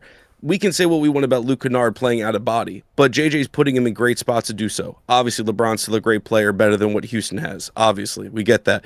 But Marcus Smart looks far more prepared and is ready. Again, I'm not just chalking these to out-of-body experiences. Marcus Smart is a better player. Okay, but the reason why Luke Kennard can come off pin downs regularly and stuff like that is because Marcus Smart has been a starting point guard on a playoff. He's still far better than Reed Shepard. I'm not comparing him to Reed. I'm talking about the far better preparation. Player. Yeah. That's true, but at the same time, the environment that he's in is a better environment. They are factually more prepared for this stuff. Hayes, I'll leave DeAndre Ayton out of it, but Luke Kennard and Jackson Hayes are two players in which people, for the most part of the season, Jackson Hayes is a good player, but we did not expect him to be this level of impactful in a series like this, or even to Luke Kennard, who quite literally went from just a catch and shoot, I'm gonna be catching and shooting and just trying to play team defense, not be like a super negative, to being arguably the best guard in the series. Like that's how like that's where he went from to where he is what basically what I'm saying. And the preparation it took and the timing of it was very small, and he was able to step up. That's the difference between 9 games of just having to play without your best player and Austin Reeves as well, to a whole season being prepared for this with the injuries you already had before the season even started in Fred VanVleet. That's my point. It's just you do have a talent disparity. There is bigger issues. I would 100% agree. I do think the core is piss poor. You know what I'm saying? I think it's really, really bad. But that doesn't mean you give in the towel and you don't do things to try to maximize what you have now. So then later you can say, I tried everything possible and it just didn't work out. That's just how. I mean, maybe he is trying what he believes is possible. Again, that's what I'm saying. I don't like the conclusion that we think that coming to saying that we think he's doing otherwise. Like, I think he is doing what he thinks is best for his team. It's just being unsuccessful. Another thing that I wanted to say is to me it's easier to look prepared when you have better players. Luke Kennard would be the 3rd best offensive player on the Rockets right now. Marcus Smart would be their starting point guard right now. He's a far better player. And I feel like what the Rockets needed, which this is kind of why I'm not even like looking at Ime like, oh my God. Ime's not even known to be some offensive wizard head coach. And for the lack of skill that is on that roster, up and down it, for the Rockets to have a modicum of passable offense, that's the kind of coach that they needed. They needed an offensive forward coach that can maybe get out of the box and figure out a way. And he's not that. He's never been that. And when you combine that with Amen Thompson, you're going to have a problem. When you combine that he has to be your point guard, that's going to be a problem. Reed Shepard, it's going to be a problem. Tari Eason hit 1 3 in a month. I don't understand, like, we can talk about that prepared shit all we want to. Luke Kennard makes shots. If you generate an open shot for Luke Kennard, he makes it. Marcus Smart can run pick and roll and make lob passes and rim reads. LeBron James is still on the court. Thank you. I'm so glad you said that. I was waiting to say that. Real talk. Let me ask Wes before you get going. Real talk. Let me ask. How Rockets defensively are they a good defensive team? That's a great question. No, they have been bad. That's where Ime criticism comes into play for me. Okay, he's supposed to be a defensive coach. Okay, well, my point being, let's just say coming into the season, their reputation was good defensive team. We agree, especially coming off of last year. If you want to say, especially again, offense being shit, defense can't hang up, whatever. They're average coming into this series, an average defensive team. The Lakers are missing, at best, their two best offensive players, possibly at least their first best offensive player. My point being, agreed, we acknowledge all the Rockets' weaknesses. The Rockets could very well lose this series, even if Udoka is the best coach that's ever stepped foot on the planet. That's all well and good. My point is, if you hang your hat defensively, why is their defense so ass? Because Marcus Smart and Luke Kennard, while, yes, better offensive players than what the Rockets are working with, they are both averaging over 20, shooting the best they ever have, ever. That, to me, talks to, yes, JJ's preparedness and why he's thoroughly out-coaching Udoka, but Udoka not having his guys prepared. It's not just, I'm shooting over Reed Shepherd, he's 5'11", I can make every shot. Marcus is taking and making shots he normally does not. He's shooting 50% for the series. Luke Kennard, a given sniper, yes, but is making movement shots, difficult shots. We've seen on multiple streams between all of us the insane shots Luke Kennard is taking and making. They look out of body. He looks beyond comfortable. He looks like he is back in high school. My point being is Udoka's failure to prepare on both sides is my frustration, and KB is echoing the same points. Again, I just think there's more they could be doing on offense as well. Fully agree. This is not the same team. This is not the best offensive equipped team by any stretch of the imagination. They're probably still losing the series regardless. That's all well and good. But I'm just saying Udoka is just, he's not done enough with what he does have. And I just don't think I've seen enough trial and error or trial and failure to feel like, okay, that's good enough. The players can still be ass, but at the end of the day, like, we are rolling over. It looks like if they had a towel to throw in, they would have thrown it in. I'm sorry. I'm struggling with this one, fellas, but you know, we're supposed to see the game differently, have different takes, so I'm not mad about that, but I mean, they lost game 2, 101 points. Is that defense not playing well enough in that game? Are they not doing enough stopping the Lakers to win a basketball game? Like game 1, 107 points. Is the defense not doing enough? Are we not holding the Lakers down enough? And like the Lakers shot really well. The Lakers also got way less possessions. They're causing some chaos because the Lakers are turning the ball over a little bit, not a whole lot, but like game 1, 18 turnovers. That's a defense that's doing some good things. They outshot the Lakers by 33 shots, if I'm not mistaken, about 30 shots. 27. 27. Okay, I didn't know the exact number, but I knew it was high. So 27. They had 27 more shots. Like I feel like it's a lot of, hey, the right coach gets this done. And maybe so, maybe. But I'm saying the right coach improves this, Wes. That's what, like, I'm not saying the Rockets should be walking away this series. Reed Shepherd POA and Sengun Renpro, I think giving up only 107 and 101 points in the first 2 games, I think that's something I'm willing to live with. Mind you, game 3 went into overtime. They gave up 112. I don't think defense is the issue at all. I think actually Reed Shepherd being so poor is more of a Reed Shepherd thing. And when we start talking about scheming up defenses to help one player, it's a lot easier when you have a back line that you can depend on. When I don't have a back line I can depend on and my POA is weak, yes, I have 2 weak links on this roster. The other best bet is going zone, which he did in the regular season. I think there's a real reason why he's not going zone in the playoffs due to the personnel he's facing. The Rockets aren't good.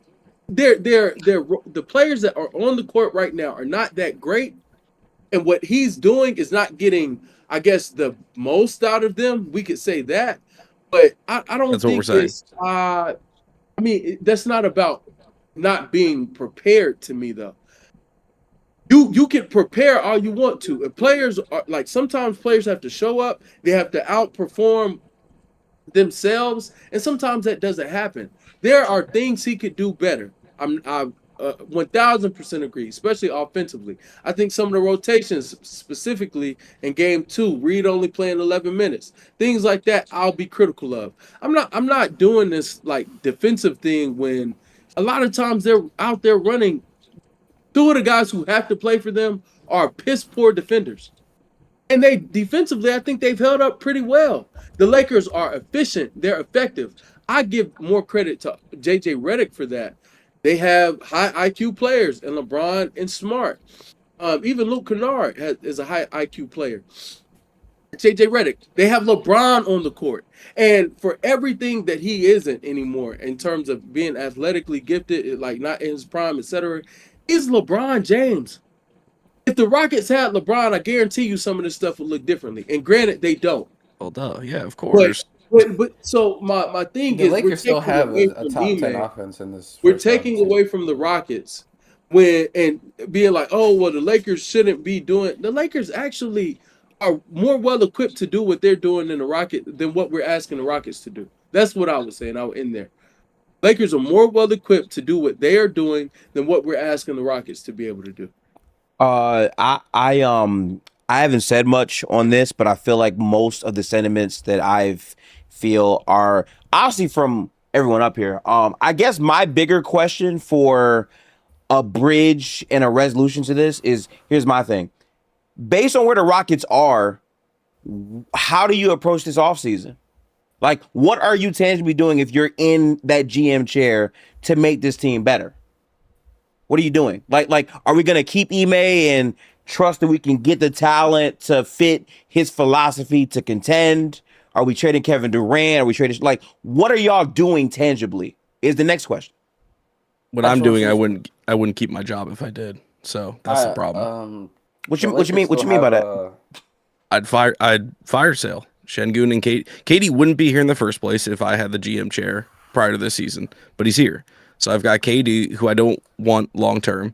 I don't want Sengun long term, and I don't want Udoka here. So I would be putting myself on the cross metaphorically with the fandom by saying, we went from 250 win seasons, and I'm gonna say we're doing the opposite because I don't think you're destined for prosperity at all with this group. All right, that's Dave. How about you, KB?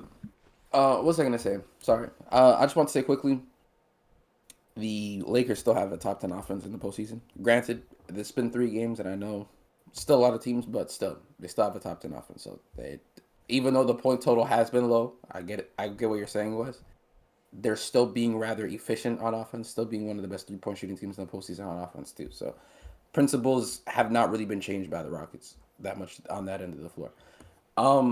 I do want to say, though, that in terms of the Rockets and their roster construction, this is a very difficult question for me to answer because I wouldn't know where to start. Because your core, I don't really like. I don't like their core, and you have KD, which you can maximize, and I still think he can be a best player or 1A, 1B on a championship team. But the team that you need for KD versus what you have, and then also versus what is available, is what's really making this difficult. You have athletes to some degree on this team. You have big wings on this team. But those wings aren't, as of right now, in my opinion, the best defenders, in my opinion. I don't really think they've been that crazy on defense, like Atari Easton, like a Jabari Smith Jr. Sengun, I don't really think is that good on defense as well. Reed Shepherd, not to mention him as well. Offensively, there's no structure with how KD likes to play space, like motion, him being able to operate, him being able to see the floor properly. None of these guys provide those things. And then you look at the market and you go, who can we get to provide these things for KD? It's not really looking like the best of off seasons, and at least for this off season, to go and get what KD needs right now at this current moment. So genuinely, I'll be quite honest with you, I don't even know where they go, because they did go from a 51 team that won game 7 to 7 games with the Warriors just last season, a bright young core in some regards to some people, to then fast tracking this entire situation by trading Jalen Green, by trading Dylan Brooks to go and get someone like a KD, and then for them to have the injuries that they have in the regular season, for them not to be able to supplement said injuries by getting a point guard, by getting some more shooting. They signed, I don't even know if we talk about, they signed DFS to the MLE. That brother just started playing in the series. He was out of the rotation. He's making like 12 mil. So like that goes to show where their signings were and how effective they truly are. Like we just saw Jeff Green now, and that brother's like 39. Like, that's insane to me, the fact that he's even getting minutes in the series. Like, that shows And I'll give credit to Ime here. He's trying shit to some degree. He's just trying to put stuff together, and it's just not working. So I'm looking at the market. I'm assuming if they want to keep KD, which they probably will, because he's still a very good player, a top 10 player, obviously. And I just don't see how they can. Top 10, obviously.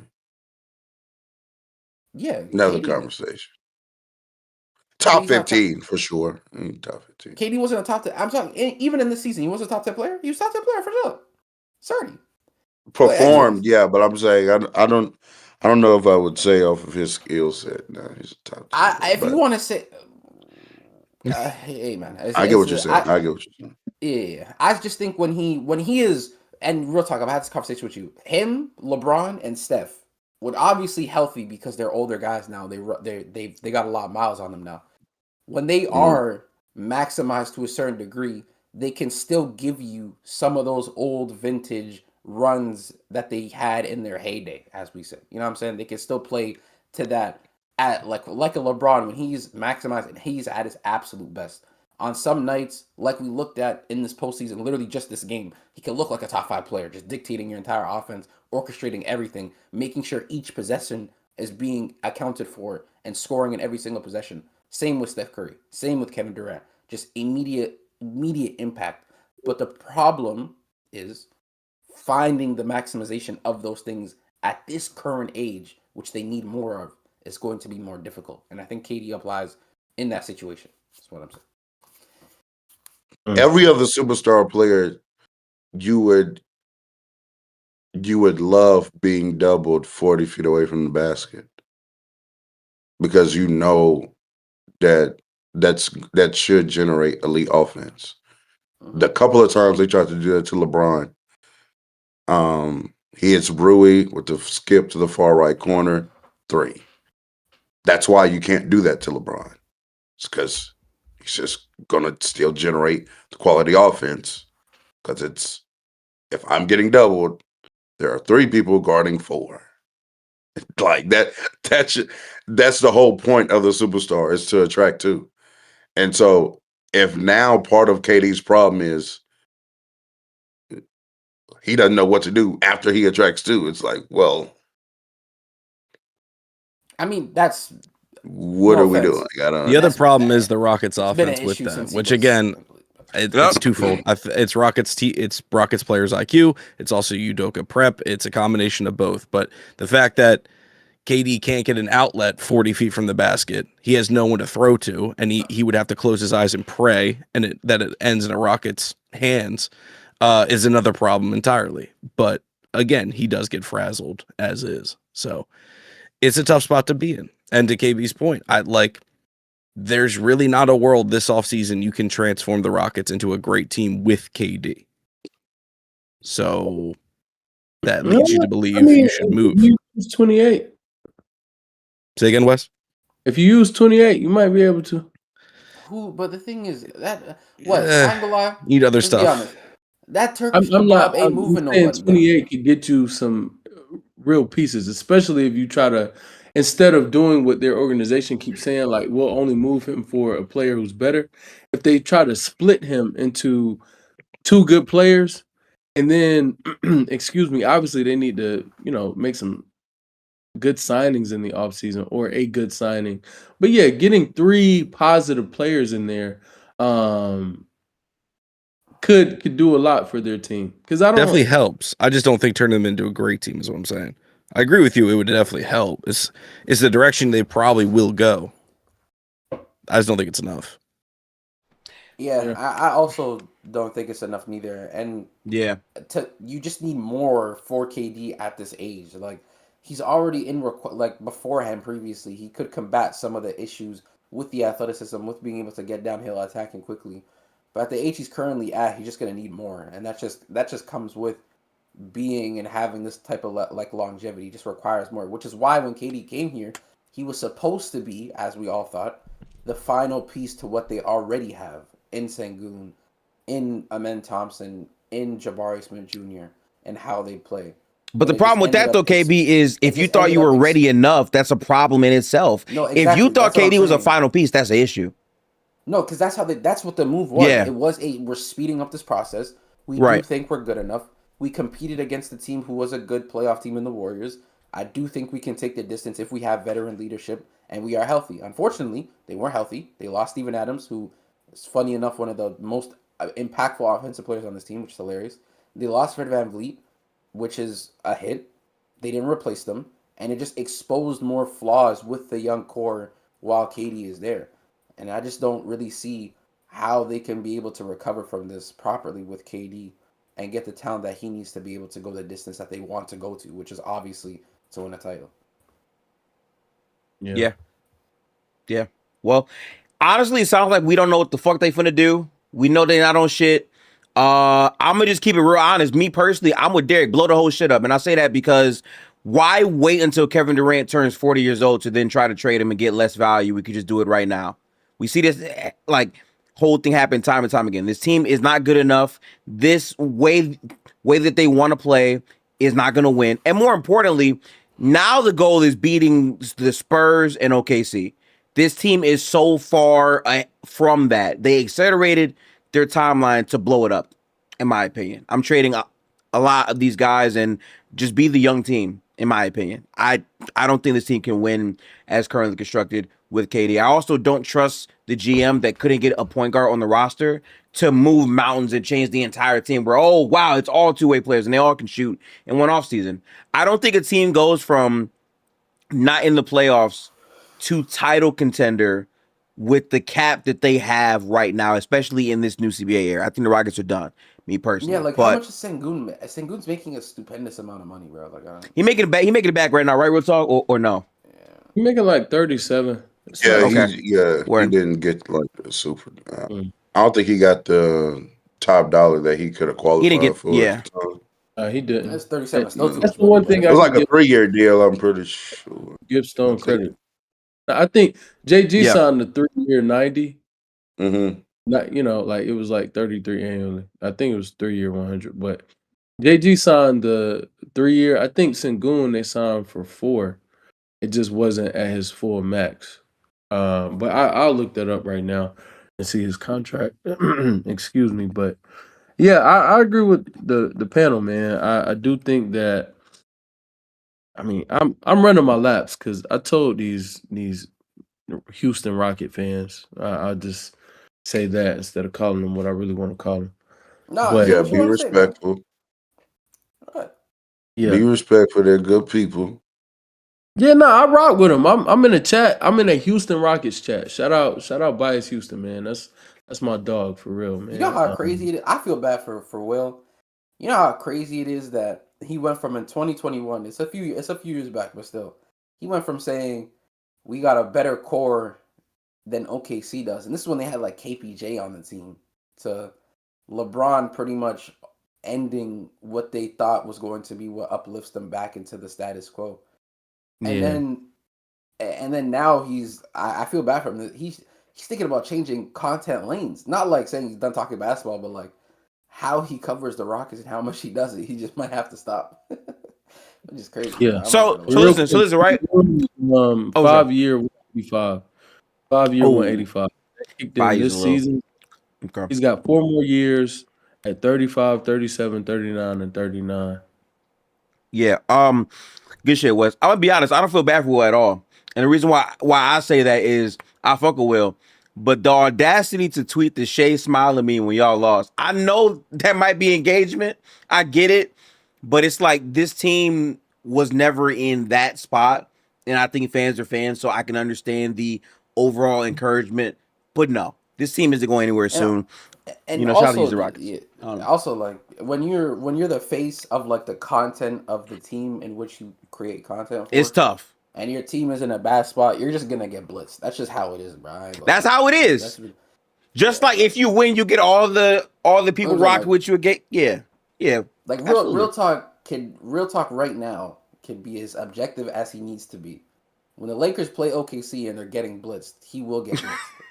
Like, it will happen. Real talk will get blitzed for that series. Like Yes. coaches then will get blitzed. That's just how it happens. It just happens, bro. I ain't gonna lie. Yeah. It just happens, bro. Yeah. But I don't even know if the masses know my fandom for real. Some people think I'm a Rocket fan. Some people think I'm a Laker fan. So I don't really get blitzed either way. So I'm kind of good actually. Only time I'll be getting blitzed is like the Jokic averages like 45 That's a when you get nigga. blitzed. Yeah. True. Not I true. will True. be getting blitzed. Then absolutely. Yeah. Well, listen, shout out to the Rockets. It brings me no joy to get in there, but I wouldn't be a honest creator for what this space is right now since we're going through every first round matchup. The Detroit Pistons, man. Yeah, nigga, let's talk. As Actually, someone, the floor is yours, bro. I'm not even gonna say fuck, nothing. bro. As a Detroiter, I want to know how you feel, man. How that train looking, man? Oh man. Okay, so listen, man. I'm gonna go full screen for this real quick on the shit. All right, look, bro. So look, y'all. I started watching basketball at a much later time than most people because again, I grew up playing soccer. My dad is from Africa, specifically Mali, and he told me don't watch sports, play them or whatever, right? So then I find sports in 2013 for my track team or whatever it is. The first game I watch is a Raptors versus Golden State game. I become a fan, whatever it is, right? Yada yada yada. Detroit has been ass my entire existence covering the sport for the most part. And I, upon becoming a employed person, because I used to do this not employed, but now I am employed, you know. So anyway, I get tickets to go to Pistons games. And last year, Derek knows this. 2 years ago actually, I got a flex plan to go to certain games. So the games I went to happened to coincide with the worst losing streak in NBA history, where they were losing all these games. And I went to these games. I even texted Derek, being in the crowd for the Joel Embiid game where during that year he was averaging more points than minutes played, and it was really, really bad. They were really, really off.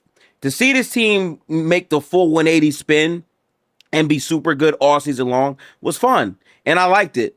But the sad part for me is y'all didn't really do shit to dramatically shift your biggest problem last year, which in that Knicks series, I kept saying they need to have a secondary scorer ball handler to take pressure off of Kate Cunningham because their spacing and shooting at times can be sus. Now, going up against the Magic, who barely made the playoffs in general, the size of the Magic is showing up.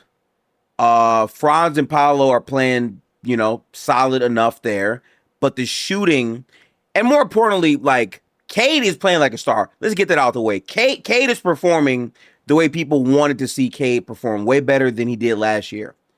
Jalen Duren, my nigga, you have been phenomenal all year long. For some people, you're on the All-NBA ballot. All-star. He even had moments where he was self-creating in spots and it didn't look too crazy. Like, okay, you can do a little something. He has been god awful in this series. I don't know if it's mental. I don't know if it's emotional. It doesn't help that his ex-girlfriend is on the other side live tweeting her new boyfriend dunking on you in a playoff series. That is a very tough hurdle to overcome as a man, I would assume. But independent of that, he has not performed rebounding wise, scoring wise. He already couldn't shoot. And what you're seeing is that Detroit is relying on Kay Cunningham and Tobias fucking Harris. One of the players that Derek knows for sure, because he had him on his team, is a mad up and down offensive player. So to rely on production from Tobias and you're still losing these games is tough. I want to say shout out to Asor because he's had a fantastic year, but the offensive issues are still there. But this is very much an even series right now. And they're down 2-1 as the 1 seed to a team that, could potentially not make the playoffs. A lot of people had Charlotte beating them in the play-in, and they beat the shit out of Charlotte. And now they're in a spot where they could upset the number 1 seed Pistons. It feels sick. The city is still riding for them. I went to both of their home games here. It was super loud in there, but the Magic are up in the series right now, and it's a tough time right now. I mean, look, here's Detroit's formula to win. It's the game. What was that, game 2? That occurred. I mean, They have to be that level of defense. That's basically how they have to survive this playoff go round because the offense is just limited. It's really Cade or bust, to be honest with you.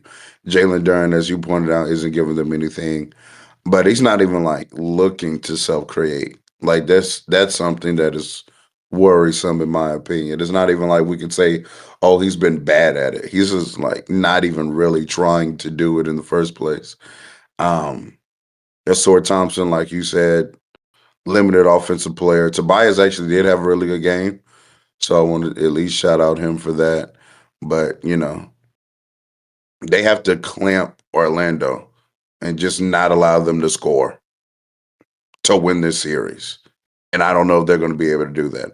They might be because it is Paulo, right? We'll see how Paulo continues to play and his tendencies as a player. We'll see if Jalen Suggs can, shoot the ball well enough. We'll see if Franz shoots the ball well enough. But here's the thing with Orlando, man. If they do shoot the ball well, they're a really good team. I mean, it just is what it is. They can hold up athletically. They have a really good defense when they're whole as well. Um, a lot of different players that can do a lot of different things, handle the ball a little bit, attack a closeout, make a pass, defend their position. I like the Will Kane character on their team a lot as well. He's pretty good in my opinion. Um, yeah, Detroit is in for a series. So I'm not going to pick against Detroit quite yet, but y'all in trouble, Gibson. I'm not gonna lie, bro. That shit not looking too good. We in trouble, bro. We in trouble. It's like You go down 3-1. I don't know, man. yeah, that's the I don't. The thing with the Piston team for me, like I felt like the offensive talent has taken a massive dip. I think Jalen Duren, obviously, you can see in his play, especially offensively, has taken a massive dip from his production. I felt like the scoring from this team outside of Cade, I didn't really like, to be quite honest with you. But this is a team that just, to be quite honest, for most of the season relied on the defensively slanted side of the floor that they have, one of the best defenses in the NBA. And I think in this series in particular, it's just a match. I don't want to say a matchup nightmare because it sounds like as if Orlando's just so much better than them. But it's just the way Orlando is constructed versus how Detroit likes to play. They just counter so much of what Detroit likes to do offensively with beating you up on the glass, with the interior point production that they like to have. Those things, in my opinion, are just being cut in like half in terms of what they like to usually do from a night to night basis. And I think with a team like Orlando, who we all thought was very flawed with Paulo Banchero not playing the best and questions about their duo and how they like to be offensively, when they are playing like this, they are an extremely good defense. Like, extremely. They have size everywhere. They have point of attack defense at the helm with Jalen Suggs. They have shot denying ability. They can rebound the ball, as Wendell Carter Jr. is clearly showing you right now in this series. Like, so for me, it's just a really bad time to play a team who has so much of the things that you like to be good at, and they can just take all of it away. I think if they played Charlotte, they probably would have just walked down Charlotte, to be quite honest with you, even though I thought Charlotte could give them a little run with how they like to play offense. I think Charlotte was too small, and defensively, they could still be got at. So I think Detroit would have walked them down. But this is just a really bad matchup for them, which is why I think it's probably going to go the distance. I think this is going to be like a 7-game series. I still do think Detroit will eke it out because I think in the end, in terms of like a possession-based, slow-paced type of game, it can favor them in terms of the defensive stuff because they can really, really suffocate teams' offensive abilities. But it's going to be tough because this is probably going to be, you could argue in terms of matchup, the most difficult one, and it's in round 1. So, yeah. Yeah, I mean, for me, it feels like if I'm Detroit, you have to boil it down to something more simple, and simply Jalen Duren has to win the matchup.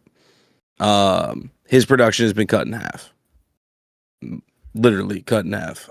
It's just Wendell Carter's a cool player, but I don't think as a player we have taken a lot of risk on in the past. That's just a player you got to be better than. You have the size to do so. You've had a terrific season. I feel like schematically it shouldn't be that hard. to take advantage. But if you want Cade to continue to be Cade, you got to take some pressure off of him. I mean, what Cade's been able to do offensively is really impressive, knowing Orlando knowing they can load up on him, especially when shooting can't get going early in the first half, because they know like the Duncan Robinsons, the Tobiases, like a Jenkins, they need to get going early to be viable later. And so far, Orlando's been doing a really good job keeping them under control. Suggs, Bane, Anthony Black, they're just too much. Their speed is just way too much to deal with. So for Cade, he literally just has to muscle and create stuff in the paint for any kind of offense. Jalen Duren has to be the first to change that. I will say Orlando definitely doesn't have a cakewalk in front of them, because Desmond Bane did have like a hammy thing at the end of last game. I haven't seen any reports on that, how that is. Obviously, without Bane, Orlando's offense becomes back to the dark ages. We've seen it before. Like, they get into scary territory when they have no capable shooting and sometimes no good offensive thinking or processing. But Franz kind of put together a little bit at the end of last game. We saw Paulo make his shots, a couple of them. I mean, literally the last one was a bounce. So Orlando is staying around. This is still very winnable for Detroit, I agree. But it really just starts with Duren. Like, you have to win the matchup. There's just not a lot of other scheming or things you have to change. Tobias is going to be Tobias. You can't ask him to change his role. You can try and draw some stuff up for your shooters early. Try to space out Orlando a little bit more. But it begins and ends with Duren for me. And then, I think defensively, they've been okay against Orlando. I don't have a lot of complaints. It's not like Orlando's an amazing offensive team. You match up well enough. It's just, you gotta stay with it. He gotta play better, bro. Like, I just don't think there can be more of, like, bro. Wendell Carter should not be dominating you if you had the season you had as an All NBA player. And the tough part about this too, y'all, is the fact that they're gonna have to make a decision on his contract extension this offseason. And it's like, after seeing a series like this. Granted, he's still young, but it's like, brother, you can't play like that. You cannot play like that. So, I mean, not much more to that series outside of that. We can move on. But I'm going to all the games regardless of what happens. But Jesus Christ, bro. No, facts. Shout out to the Pistons, man. Shout out to Gifted's mental health, too. Hopefully, please, bro. Nice to see round 2. But, nah, man, I'm not going to lie. Yeah, they got to make it out, bro. They have to make it out. Because this is... After they play Detroit, they play, who do they play? The winner of Toronto, Cleveland, right? Is it that? Yes. I believe so. I think they play because Atlanta and New York's higher. Yeah, they play the winner of, yeah. So that's more like, if they play a team like Cleveland, I can see more avenues for them. It's just like, this matchup in particular, especially with what they can do to you on defense with Orlando. Yeah, bro. It's just so much more problematic for Detroit and how they play. So, like, it's funny how they get one of their more difficult matchups in round 1 when their aim was to be one of the best teams in the league, get an easier path to the conference finals, which they're trying to get to, of course. So, and I don't feel bad for saying I didn't see this coming, because that Magic team was sorry as shit for a good chunk of the season. And that Sixers game in the play-in that they lost, it's like, going from that to this is really impressive. Everyone deserves credit for that, in my opinion. Yeah, shout out to Paulo as well, bro. Matchup, no. It's just matchup dependent. Yeah, man, it's a matchup-based league. That's what happens. Like, and they still deserve credit for how well they're playing. Yeah, this is a favorable matchup. Is Orlando a team that struggles offensively? You want to be able to play another team that might struggle offensively. And then, especially if you have the size, if y'all can match each other in size and strength, physicality, etc., then it's like one of those grudge matches. And so far, for 3 games, they're winning it. So, salute. I wish it was a series flip. I wanted to see Orlando against Boston and my Sixers against Detroit. I know. But Philly was stupid. So I wanted to see a lot of things this year, man. I ain't seen nothing. Yeah, true. I will say, though, talking about your team. They would just would have packed y'all up too, Derek. Oh, really? Yeah, they just would have. It would have clamped up Maxey for sure. That's a fact. I ain't gonna lie. Maxey's everybody can't be and win without their best player. Everybody can't do that. Everybody can't do that. Yeah, sorry. Hey, man, shout out Rudy Gobert, man. Shout out Rudy Gobert, big dog. Yeah. Apparently, the Bane stuff was a cramp, according to same old in chat. He's Yeah. fine. I haven't read much about it, but hopefully that's true. It didn't look like a cramp in game. It didn't look like he had a hamstring pull. He Okay. just looked like he was tired. Word. So I hope he's okay. Obviously, I don't want any injuries for anybody. So I need to Yeah. see people healthy and whole, trying to just go at each other. So yeah, in game. It did just look like discomfort, and he was grabbing his calf and Yeah. giving him water and minerals and hydration and whatnot, electrolytes to make sure that the Yeah. muscle would stop cramping. So yeah, Appreciate that body analysis. Moving on to Derek's team, who he wanted to play the Pistons. Sixers versus Oh, yeah, I Celtics. did know that. I'm gonna say this right now, bro. VJ Edgecombe is easily one of my favorite watches in the sport. I feel this way really all year long because he's had to play up and down on a team that has so many different roles, and the fact that he rose to this level where every game of the series is pretty much giving them a chance to win is supremely impressive. I mean, dude, 30-10 in a playoff series as a rookie is really crazy stuff. His projection makes so much sense for the bound of for like the future foundation of whatever this team is going to be. So phenomenal draft pick for them to choose him at his spot because that wasn't a flex about who they would draft or whatnot. They made the right choice in my opinion. I want to say this too, by the way, a player that gets a lot of hate because of the mental stuff and the podcast, whatever it is. Paul George has actually been really good in this series. The playmaking has been impressive from Paul George as well. So, I mean, that's good. But at the end of the day, if your best player is not available to play, it's going to be hard to beat Boston when they have all this variance and shooting. By the way, Derek White isn't even playing well. For all those Derek White truthers out there who have been saying he's the best player on the team, the VORP, the EPM, the on-offs are better. How is White playing in this series to y'all? Y'all let me know.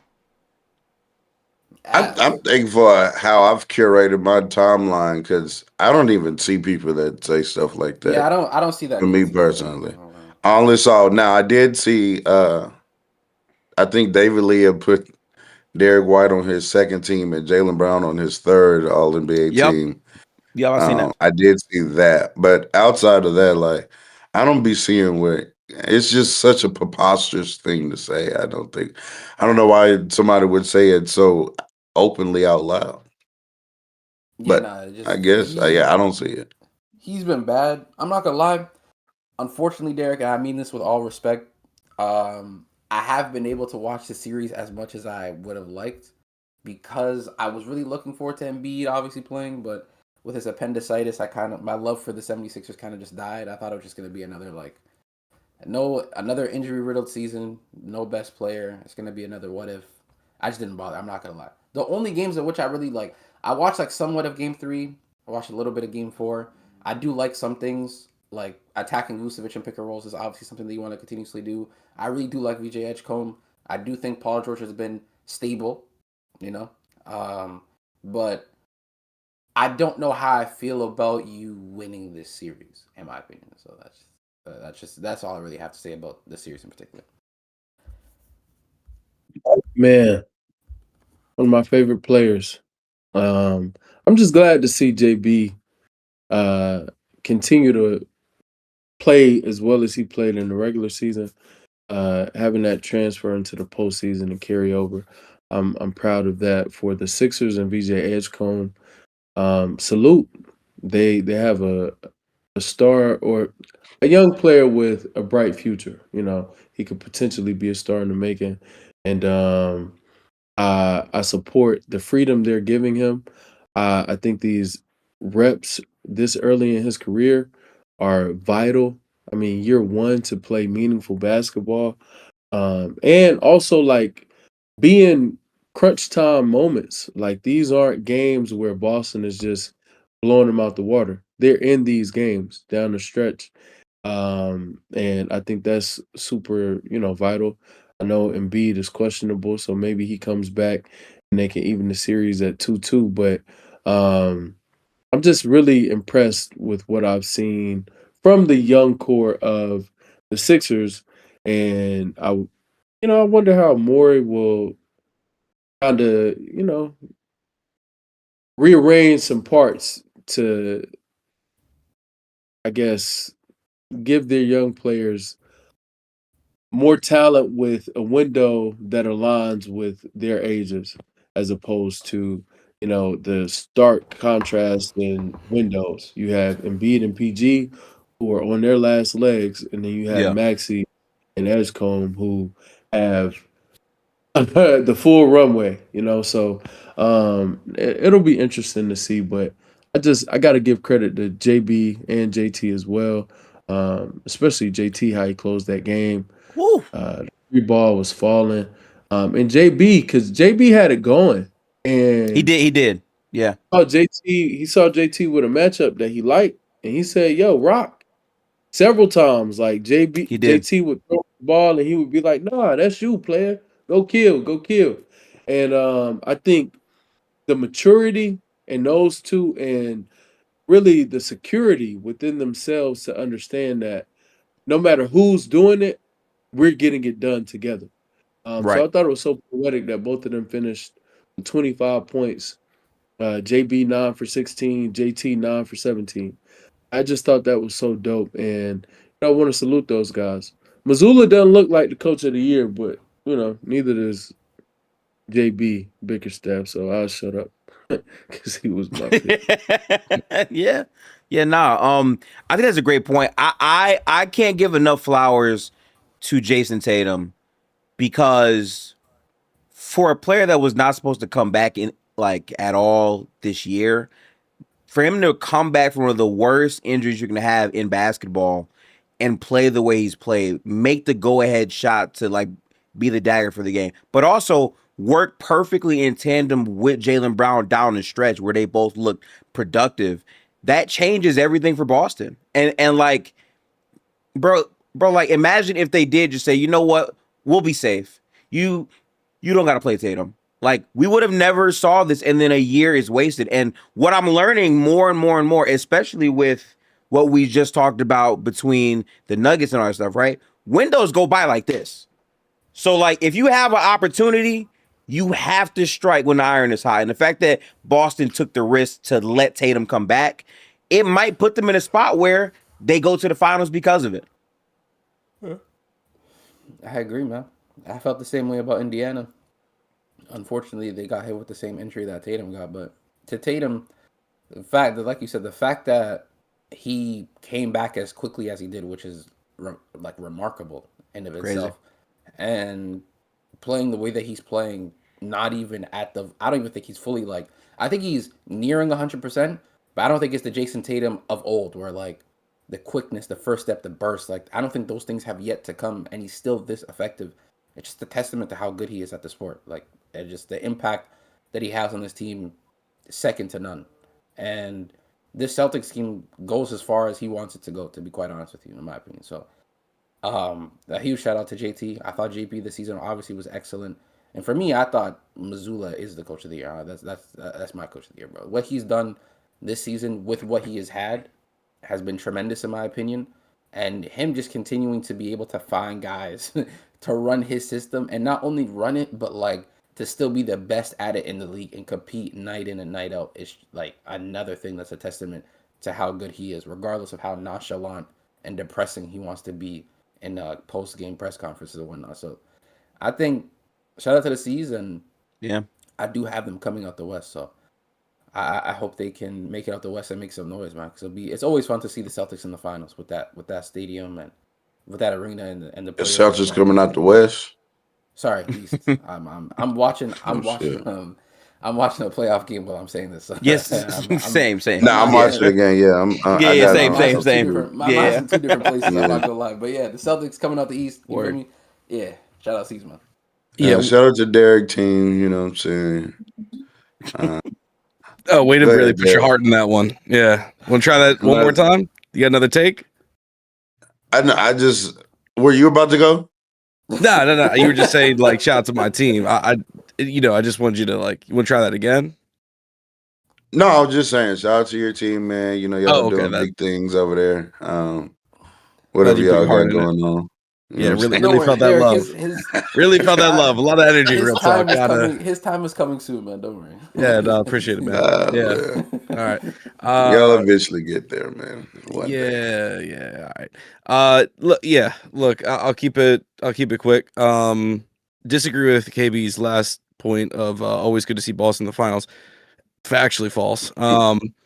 I'd rather see everyone else in the finals. I'm just Actually, listen. I'm quite just trying to literally be anyone positive, else. man. I've been going. Yeah, at because your every team beat single Boston. team. That's why. That's the only reason you're saying it. You didn't No, want to see it's him. not even that. I swear to God on my life. Wallahi, I wasn't even thinking about the Warriors beating Boston. Like, genuinely, I'm just trying to be positive because I feel like today I've gone at Jokic, I've gone at the Nuggets, I've gone at the Rockets. It I has feel been like pretty negative everybody- today. Yeah, like I feel like I've just been going at everybody. So I'm just trying to show I love mean, what's somewhere, one bro, more? so- What's one more? What's one more? You know. Okay. All right. Now we gotta be positive for Boston. I feel it. I feel it. Great. Yeah. Nah. No. Obviously, picked Boston to win the series well beforehand. There's not a ton of surprises.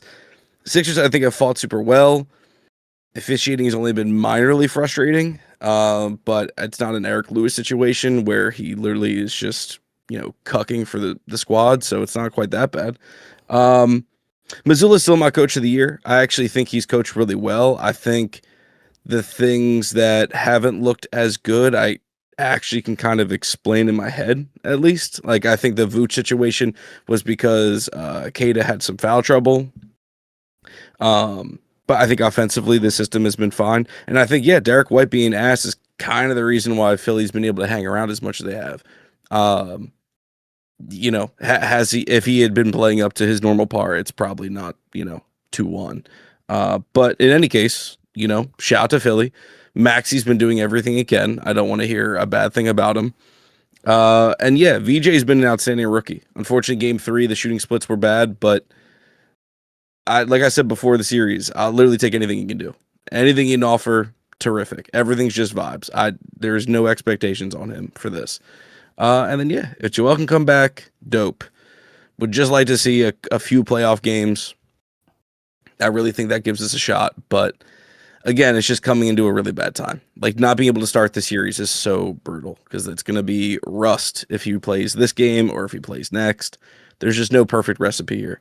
So it's we in the mud once again with the Sixers, but we trying still. Playoff basketball's here. I just wanted to quickly say too before we move on, this Toronto Raptor Cavaliers game is quite literally the muddiest of mud. Oh, it's definitely mud from what I'm watching right now. Yeah, bro, it is 33-26, chat, and there is 2 minutes and 54 seconds. At least for me, I'm behind probably because I'm watching somewhere else. Yeah, you. Oh, yeah. It's very low scoring, is what I'm saying. Basically, it's very, very low scoring. Yeah, they're letting them be way more physical and around the rim. I will say, like, Cleveland is doing a good job, though, of contesting without fouling.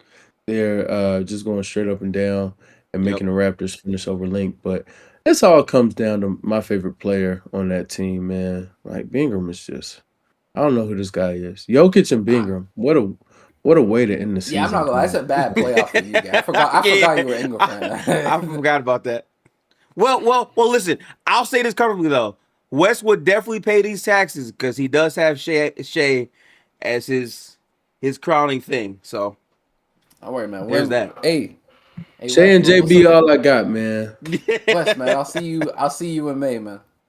Don't worry. We'll see you in May. You will see us in May. Really, June? I don't. Actually. Anyway. We'll see you in May. Don't worry. We'll see you in May. Yeah. Shout out Wemby, man. I don't know how worthy it is to talk about the Suns OKC series. I mean, we like basketball, but I think we could talk about Shai and how great that game was and how great he is, but outside of that, fries. I ain't gonna lie. I kind of agree. Cool little team, Shai, elite level player, shows you why he says, as he said himself, he doesn't need free throws. One of the best scorers I've seen in quite some time. You know what I'm saying? But that's all. I don't know what Donovan Mitchell out here doing right now. Bro, you see this shit, bro? You see this shit? Bro, can I ask a question? I don't know if you guys have a word for this. What is the opposite of flow state? This thing of BI is in the opposite of flow state. Like what? Trash? No, like it's gotta be a word for this, bro. Like you seeing nothing. Like he's seeing nothing but misses. Like These are hard bricks, man. Like it's just like in and out, back rim, front rim. He's getting all different types of misses. It's like it don't matter. In the chat, they said Hell State. State. Yeah, the brick state. Brick Hell State. What is a physical game? But yeah. Damn.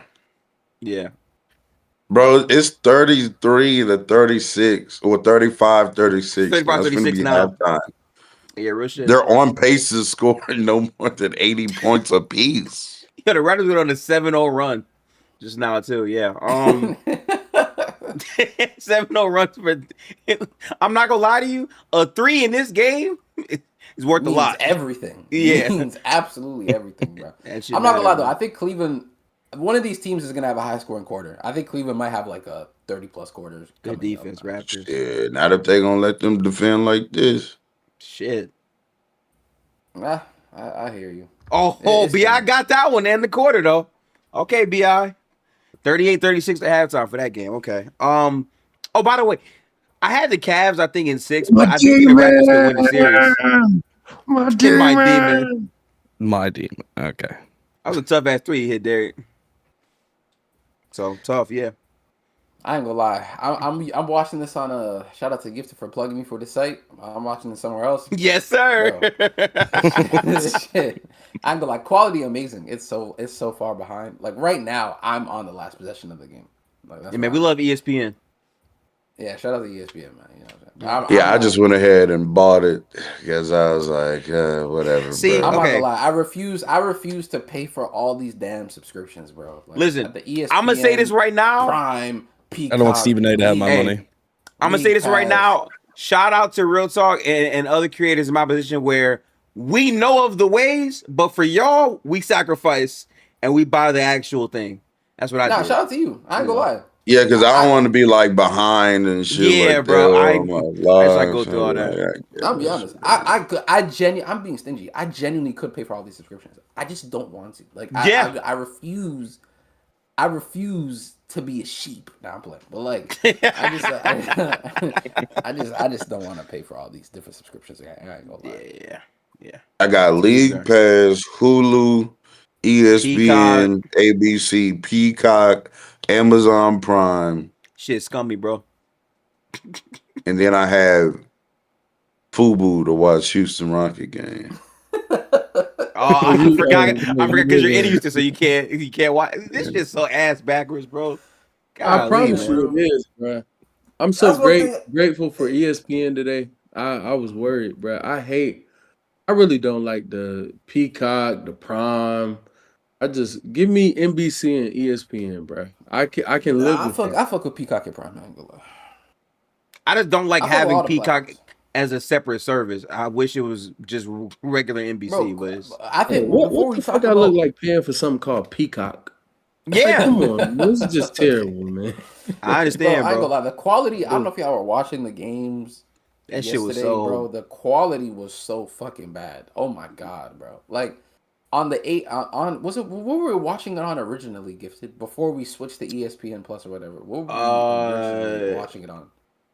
That was on the game to They moved the game somewhere. That was on ABC. The quality became better. That was on ABC. That was on ABC. Like, the quality was like we were watching like 480p.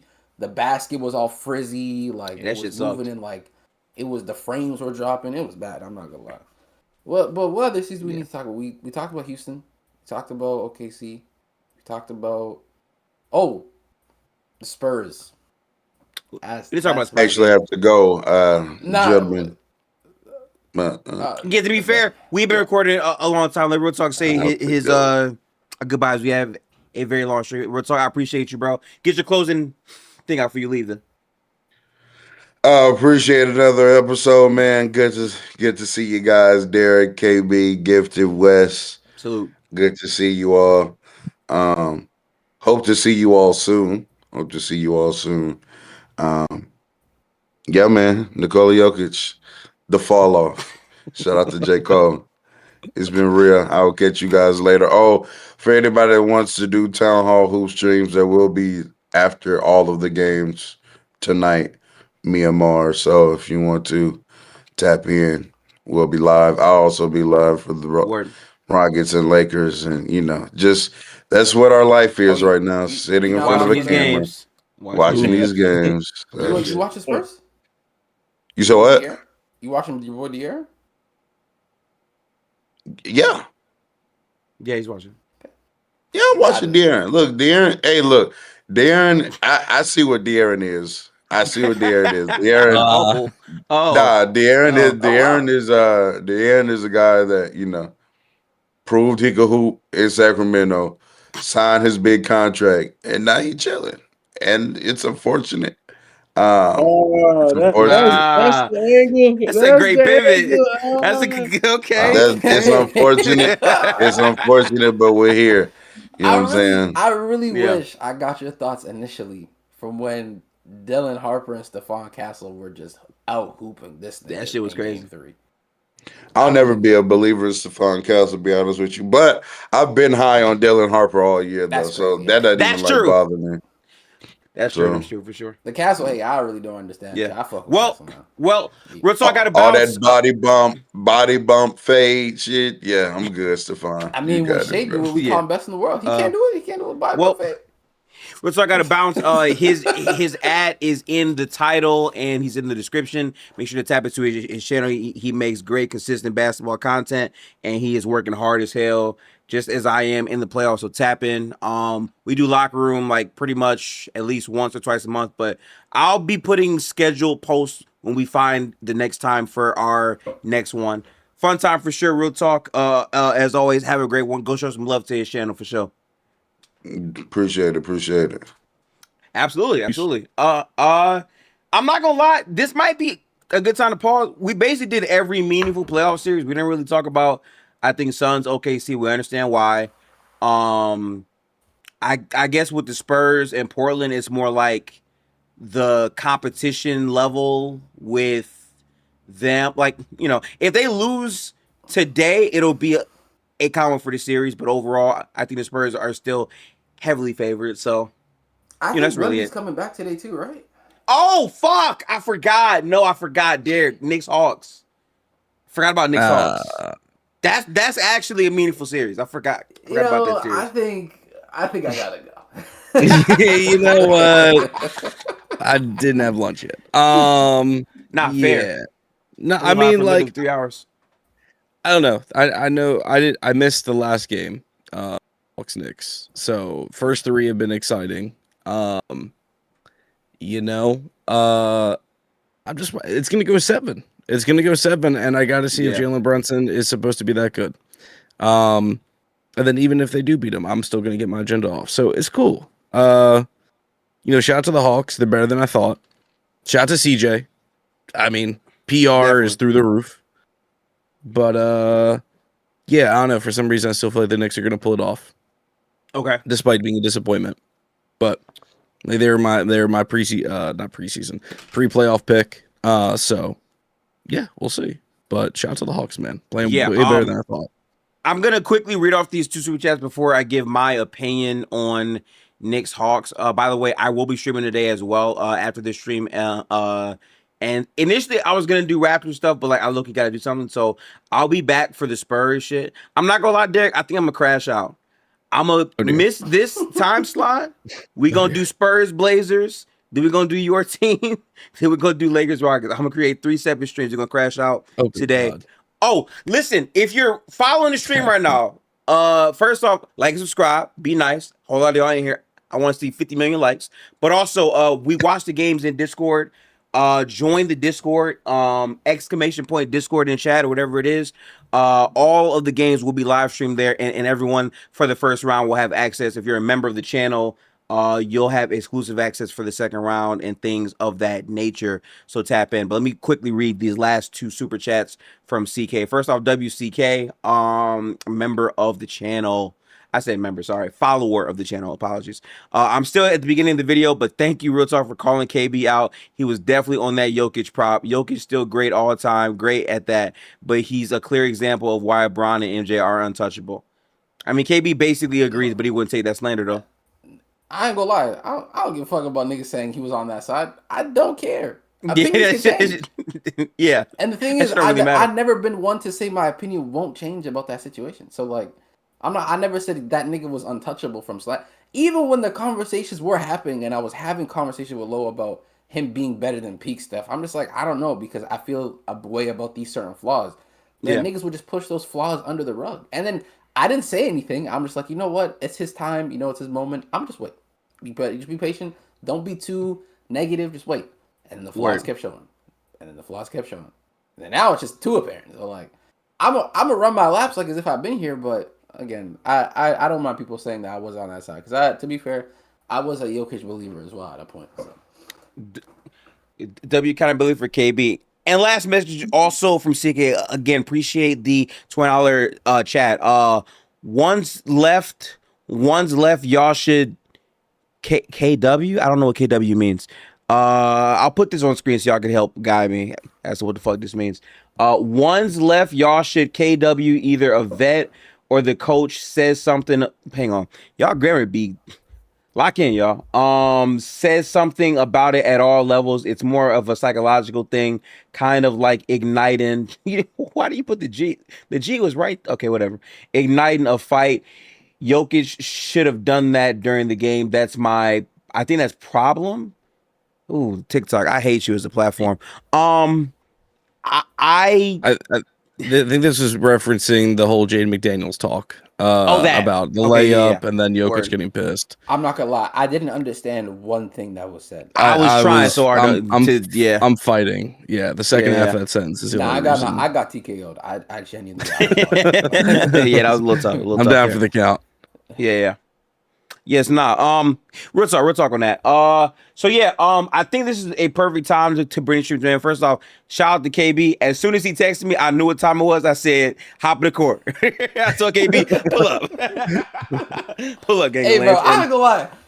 I'm a nasty nigga. To be fair, throughout most of this year, I had university, so it was really hard for me to balance both content and school. I'm not gonna lie. Absolutely. But now that I'm out of school, I want to be a part of everything. His mind's open now, right? Yeah. True. And to be honest, seeing this blitz that's happening to 15, it's just so beautiful. I'm not gonna lie, it's just beautiful. This blitz is crazy. This is a generational blitz that I'm here for on every single platform, bro. I'm gonna be quite honest. Yes. God forbid they lose game 5. Cause like I really do feel like Chad, everyone. I'm speaking into reality. Let's go Minnesota. Wes, you know what's crazy? Shit. I know you're a 15 guy, but your actual main guy is better than this nigga, bro. You don't gotta worry about 15. Not your problem no more, gang. You can just put the shield down, go to the Thunder, and chill. Put the shield down. You got a player who is just flawless at the moment. If I were you, I would just jump ship. I would have been like, Jokic, who? I don't know that nigga. Shade up. Nah, I can't do that, man. I'm rocking with the guys. He 10 toes, man. Yeah. But again, you got to think. I have the thickest skin. My favorite player ever. My favorite players are Westbrook and Allen Iverson. This ain't no blitz compared to listen. If you made it through that Lakers Westbrook shit, like that was one of the most toxic blitzes we've ever seen. Did you know AI has led some better playoff offenses than I didn't know that. I was unaware of that actually. Even Embiid. Yeah, well, shout out to them numbers. So yeah, chat. We appreciate y'all for tapping in. Again, this is The Locker Room. It's a show that I do with Derek, Wes, and Real Talk. Again, we officially have like 6 episodes of this current iteration. Make sure to tap in with everybody. First off, Derek, I keep saying this. He has Not Just Dribble merch. Tap in with the Not Just Dribble merch. I'm going to let Derek introduce that real quick and go ahead. Oh, yeah. Listen, man, one of these days I'm going to establish that new routine. It's just so difficult during the week with work. It's like 10-hour days. I come home, I'm spent. I'm going to use the old man tax. But no, Not Just Dribbles, my podcast / platform. Also have merch. So if anyone's interested, you can feel free to DM. But all my stuff, all my takes, whatnot, if not found with Gifted and Real Talk and Community, will be over on Twitter. Follow me if you haven't already. Appreciate the plug. And always good talking hoops. And KB, thank you for joining us today. Always fun as well. Yes. And please make sure to go tap in with KB. I'm pretty sure on TikTok it's also KB Knows Ball, right? Yeah, I have two, but I'll explain quickly. Thank you for Yeah. letting me on, first of all. Second of all, I'm the most inconsistent nigga in life. I'll be quite honest with you when it comes to this content shit. I'll be to be 100% honest. But now that school is done, I have a lot more time to Way more be time able to get to into focus it. on Mhm. my own content. So tap into the YouTube KB Knows Ball, KB Knows Ball on TikTok as well, KB Knows Ball on every single platform. I do have a different platform, but I just talk about football on there and stuff like that. But I want to just separate that. It's not really anything that has to do with it. If you do like football, soccer, then you can follow that KB Talks Footy, but it's fine. You don't have to follow that. Just KB Knows Ball and everything. I will be dropping a Jokic Denver video probably on Monday. I'm gonna Yes, record it today sir. and everything like Okay. that. Let's go. So I will be back in these YouTube streets, man. I ain't gonna lie. This summer it's grind mode, bro. I gotta get back to consistently uploading Nice. at least 3 times a week. So we will be talking about all things basketball, of course. So I appreciate y'all if y'all could sub up to the channel. I would heavily appreciate it. Yes. Yes. Also, we do Gold Blooded where we watch every Warriors game, and we will be expanding more of the content that we do on that channel as well throughout the next season as well. So tap in there. But also, I want to give a lot of flowers to Wes. Wes pulled up. He's been a very, very busy man. A lot of things have been going down, Wes. Salute to you, my brother. Let the people know exactly where they can find you, Wes. Yeah, man. Nah, I appreciate you and the patience. But yeah, nah, you For can sure. find me, at West and West on all socials. It's the same thing as what you see on your screen right now. The way you can really help me support these guys and everything that they do. And if you ever on a long car ride, want some tunes, just West, Familiar Stranger on all DSPs. But yeah, I appreciate you fellas, man. Absolutely, absolutely. Shout out to Of West. course. And last but not least, I gotta say I appreciate everyone supporting me. This has been my best overall season as a content creator. My goal for 2026 was to reach 3,000 subscribers, and we already hit it already. So now I'm trying to like level up the content. I want to get back to doing videos. I've been so busy with building up the stream base through streams. It's a completely different content type, but we will get back to regular videos as well. I'm gonna also start to like follow the method of like getting a long stream and getting clips of it and making it its own individual repurposed content. I haven't really been taking proper advantage of doing that, so I will be doing that, especially for this.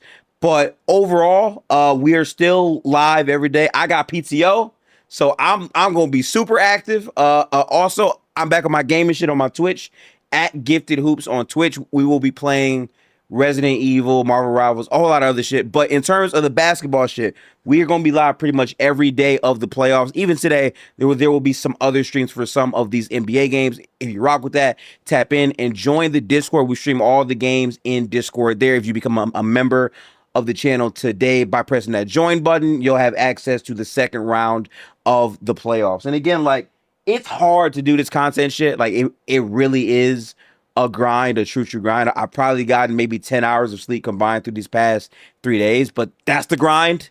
You got to push through it, and y'all support through chats, through donations, through just watching the content means a lot to me and other content creators as well. So appreciate y'all for that.